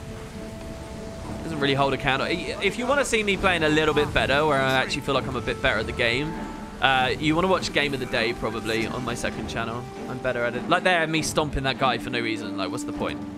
Wait until I'm well off the node before portaling out. Like, it's because I'm talking to you guys. I don't really think to... I mean, here, I don't even care about the game because it's too easy, but yeah. Where's Mesmer getting all this stab from? A completely overpowered broken trait that I need to fix, known as Bountiful Disillusionment. Every shatter I do gives me stab. So it's kind of like the power equivalent of blind on shatter to secure your stomps and stuff, but it's way too strong. It's particularly gross on Chrono, which is sort of a more static, stationary playstyle, really, with less playmaking potential, in my opinion. But if you're on the Chrono variant, you can cover all your deja vus, your shield 4s, with stab. And it's just like... it's so unfun to play against. It's gross. This is honestly so strong. We'll do one more. You say you're not very good, but I tried a similar Mesmer build earlier and I was absolute garbage at it. Well, I mean, there's different levels, right? Like, when you're still learning what the icons represent and stuff, obviously. There's different levels of garbage, but compared to what I know I can be, kind of thing. You'll miss Fresh Air, Ellie. It's so fun to watch. I'm not saying 100% I'm moving away from Fresh Air. So here I always vote Temple, because when you can rotate really fast, Temple is the best map to pick all the time. Because you can capitalize on the stillness and trank buff moments. Heavier. You can get all the key newts and stuff, so I always like that. I might keep playing Fresh Early. It might still feel really fun to play. Maybe those nerfs aren't anywhere near as painful as they look. But, yeah. You have discovered how to chain load Radial Mounts, Arc, and Guild Wars 2 Hook. Oh, dude, that'd be amazing, Jules. Yeah, if you send me a Twitch whisper, I'll read that. That sounds so cool. Thank you so much. Maybe ArenaNet announced an E3 overhaul to the core tier to Guild Wars 2.5. Well, I would be hyperventilating on the floor if they did. Hey, how are you doing? Is Guild Wars 2 still good? It's really great, man. I would actually say we're in the heyday. We're in the golden day. It depends on what aspect of the game you care about. The golden age for PvP was probably when Worlds was going on. But there's nothing to say that if a population wouldn't snowball, that stuff like that could come back. People just need to have a PMA outlook, a positive mental attitude. All right, get your PMA on, people. I think ArenaNet should have just brute force Stronghold over Conquest, just like they did with Fractals over Dungeons. It's a theory. It is a theory. Maybe you're right, dude. Maybe. You might be onto something. Listen, Valen, I'm going to be the world's #1 Mesmer. I'm going to say it like all the EU people. I'm going to be great at it. You just made a Patreon account. Also, do Twitch Prime subs count less for me than a regular sub? No, they count the same, but neither of them are as good as a Patreon one. Can I run Illusionary Defender to match my theme? My character's theme is Order of Whispers. They have a Starfelly? I just got downed and I'm sure it was by a meteor shower. What was this? Is this a Starfelly? I think they have a Starfelly. Oh no, I don't know. I don't know my matchup versus Starfelly. I might get Shrek'd because they kill all my phantasms and stuff, guys. God, I got so much catching up to do on chat.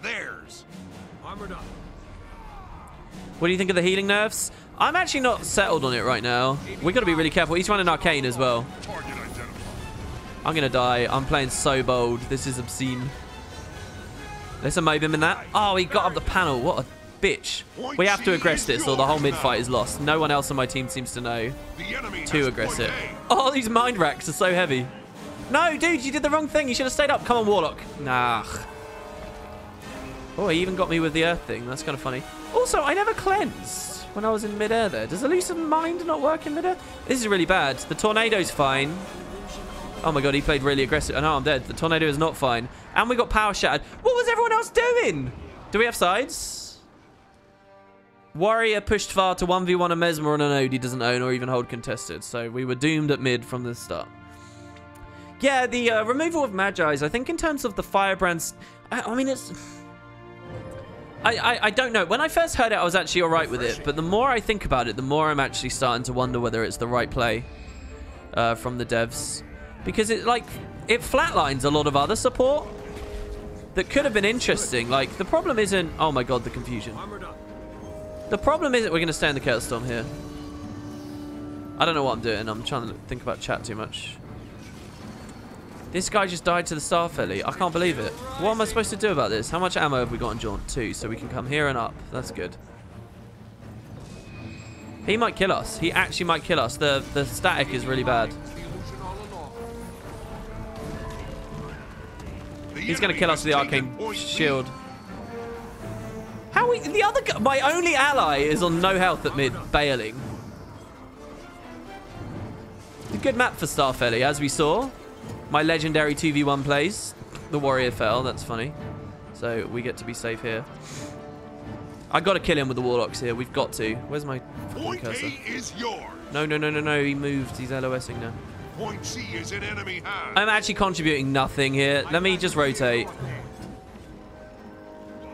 We don't have to be good at the game. We just have to rotate. That's all. It's literally Mesmer 101.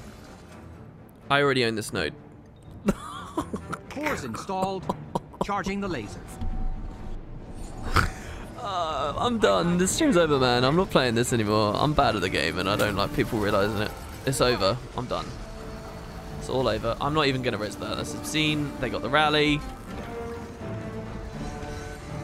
We have to distort this because of the meteor shower. I'm going to Blurred Frenzy. I should have done that on node, right? See, my 5 can't actually hurt him up there. My 3 can blink up. Oh, I got the fucking Rev on me as well. Why am I still 1v2? We're losing here. Big time. I can't go and just aggress that because he's still up there. I got 2 here at mid. Okay, now they've decapped. Let's go around here, sneaky, sneaky, so they don't immediately notice I'm going for the back cap. Who died there? I mean, there are opportunities. Point C is yours now. Whose portal is this? Is it an enemy? Let's see if one of these 2 Mesmers, let's see if they've got the reaction times. They do not. I'll take this 1v1, whatever it is.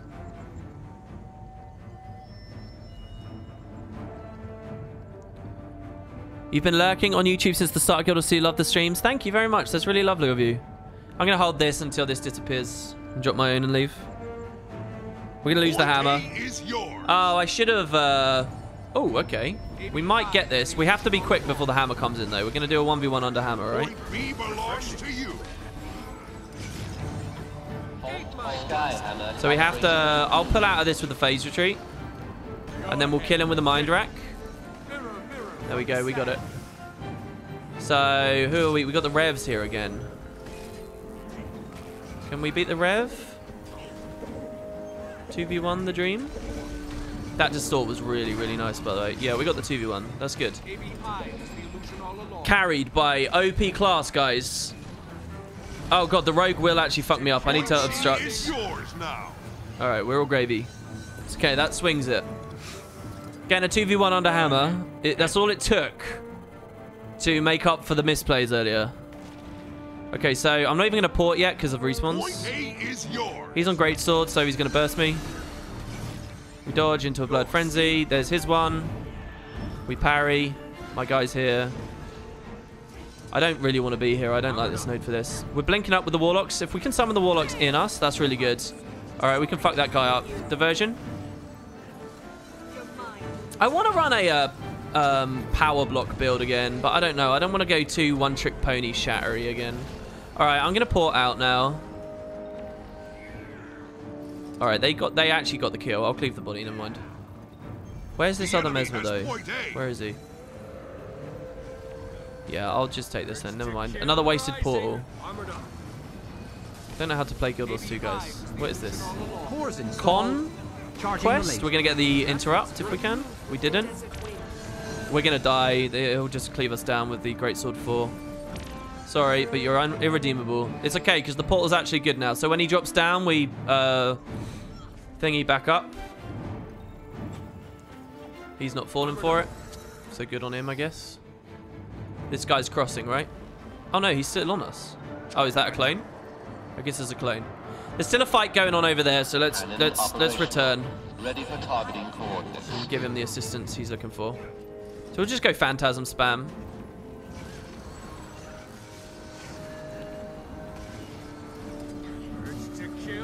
We can get this kill.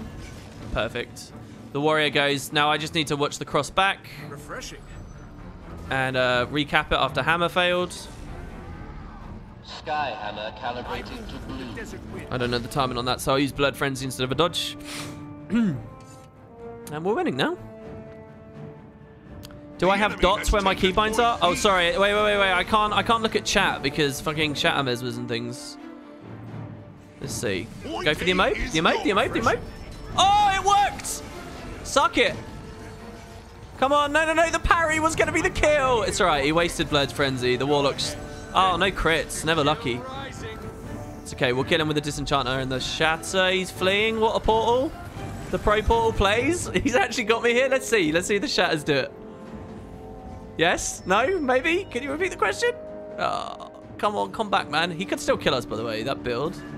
I don't know why I shattered. I never had anything generated. We're still in combat. We still know he's near. Let's climb up. I keep forgetting I'm on goddamn Skyhammer. I never play around the sides of these nodes properly. We're just going to wait because we're holding him in combat. He's up there. Parry? No. I'm fine with this. As long as my team's halfway competent. I mean, we're not even in combat anymore, so... Pretty good evades there. We'll start with a divert. I could die. I really do have to play carefully here. Oh, that's a really beautiful mind rack. He doesn't have Newt. We can push him. The jaunt kills. Yeah, so that's actually another nerf, by the way. The flat damage on... What? Why did I go back? The flat... He's going for Newt. Oh, he didn't. He had an opportunity there. I think he could have taken it. The flat damage on jaunt is getting nerfed, which I actually do think is a reasonable nerf for this build. Because you get a lot of kills with it. The thing is right now, I'm like full on druid right now. Which is okay because of the matchup, but really I want to make use of my mobility. I don't want to be in this position as the rest of my team like vaguely holds on to 2-cap. There you go. So he's rotating off. He's got a portal here. So we have to watch really closely. Contention's going to come on C, and we have to port back to counter his port back. Which isn't going to be easy, but if we can get us decap in the meantime, it'll be really nice. But I mean, right now we're out of range of our own portals, so we have to be very cautious. And all I care about is decap. Because they're wiping mid, they're going to lose that. If we can sneaky this or contest this for a little while. Dream here is I can delay hammer till we respawn and then get back to C. Actually, the dream is they let me full cap this and somehow the laser swings the mid fight. Oh, this is also pretty dreamy. Oh my god, I'm not getting any parries. This is obscene. Get off the node. Alright, pressure him into the 2, please. No, they're rotating in. I cast the Warlocks on the wrong target. Oh my god, the Condi. This Condi rev. What are these shenanigans? My portal's gone as well, so I'm dead. Yeah. Rally? No? Okay, how did I eat so much Condi burst so quick? That's crazy. No, don't go for this. Don't go for the res. Don't go for the res. Please. Oh, they got nothing out of the hammer, man. All of that cap I got. It's alright, they're getting free cap mids, so we're still sustaining a win here. Yeah, you can like Portal and you can like making plays. I'm not saying delete Portal. I'm saying it's too strong at the moment for its cooldown. Just because most people don't know how to capitalize on it doesn't mean that it's not too strong. I think it should just get a slightly longer cooldown. I'm not saying delete it. I'm not saying push it to a place where no one runs it for their builds anymore. I'm not saying eliminate it from Conquest. I'm saying make it more of a risk-reward play and more punishing to fuck up. Okay, we got the Mace 2 dodge there. This is going to be gross. We have to distort the first one, and he gets nuked. And now we can walk... Oh my god, I didn't even walk out in time. If we get the Emobe here, we win this fight. We didn't get the Emobe. He face tanked it anyway, so that's fine. Warrior's going to come with CC, so we chain stab. We have to stand still until the Torment's gone. We can't take the Warrior fight just yet. If I was not streaming, I probably would have established a portal there and then just walked off. Ellie is fighting? I mean, what the fuck? Did he go up to harass the Ellie? Oh, no, he's there. All right, good. So it's Staff Ellie v Staff Ellie. That's actually what we've been looking at, is it? Gross. All right. Stay there. This portal is more to preserve my life by going into an obnoxiously crazy rotation in a second. Or allow myself to get jumped on the roads or whatever. wasting distortions, shit like that. Running into geography. Cores So I got 2 installed. here. This is not good. Charging I'm the even out of laser. range of it, probably. No, I'm not. The enemy has point A. Hopefully that delay gives them time to get point B. And then we can sustain this. If I can get the combat break, I'm going to go for it. No! Oh, what? It dissipated. I swear I was getting it. I was going to go back in. Someone Sudoku'd on point A. Hold that. Don't get that neutered. Please don't get that neutered. Please don't let it get neutered. Please, for the love of all that is good and holy. I've made a terrible play here, by the way. If they punish me by going to point C, it's my fault we lose the game. All right, just nobody die. Just hold this. Thank you. Your team We win. is That was a cool game. victorious. That was cool. I didn't really do very well. I mean, honestly, my playstyle there did not match what the build should do in any way at all.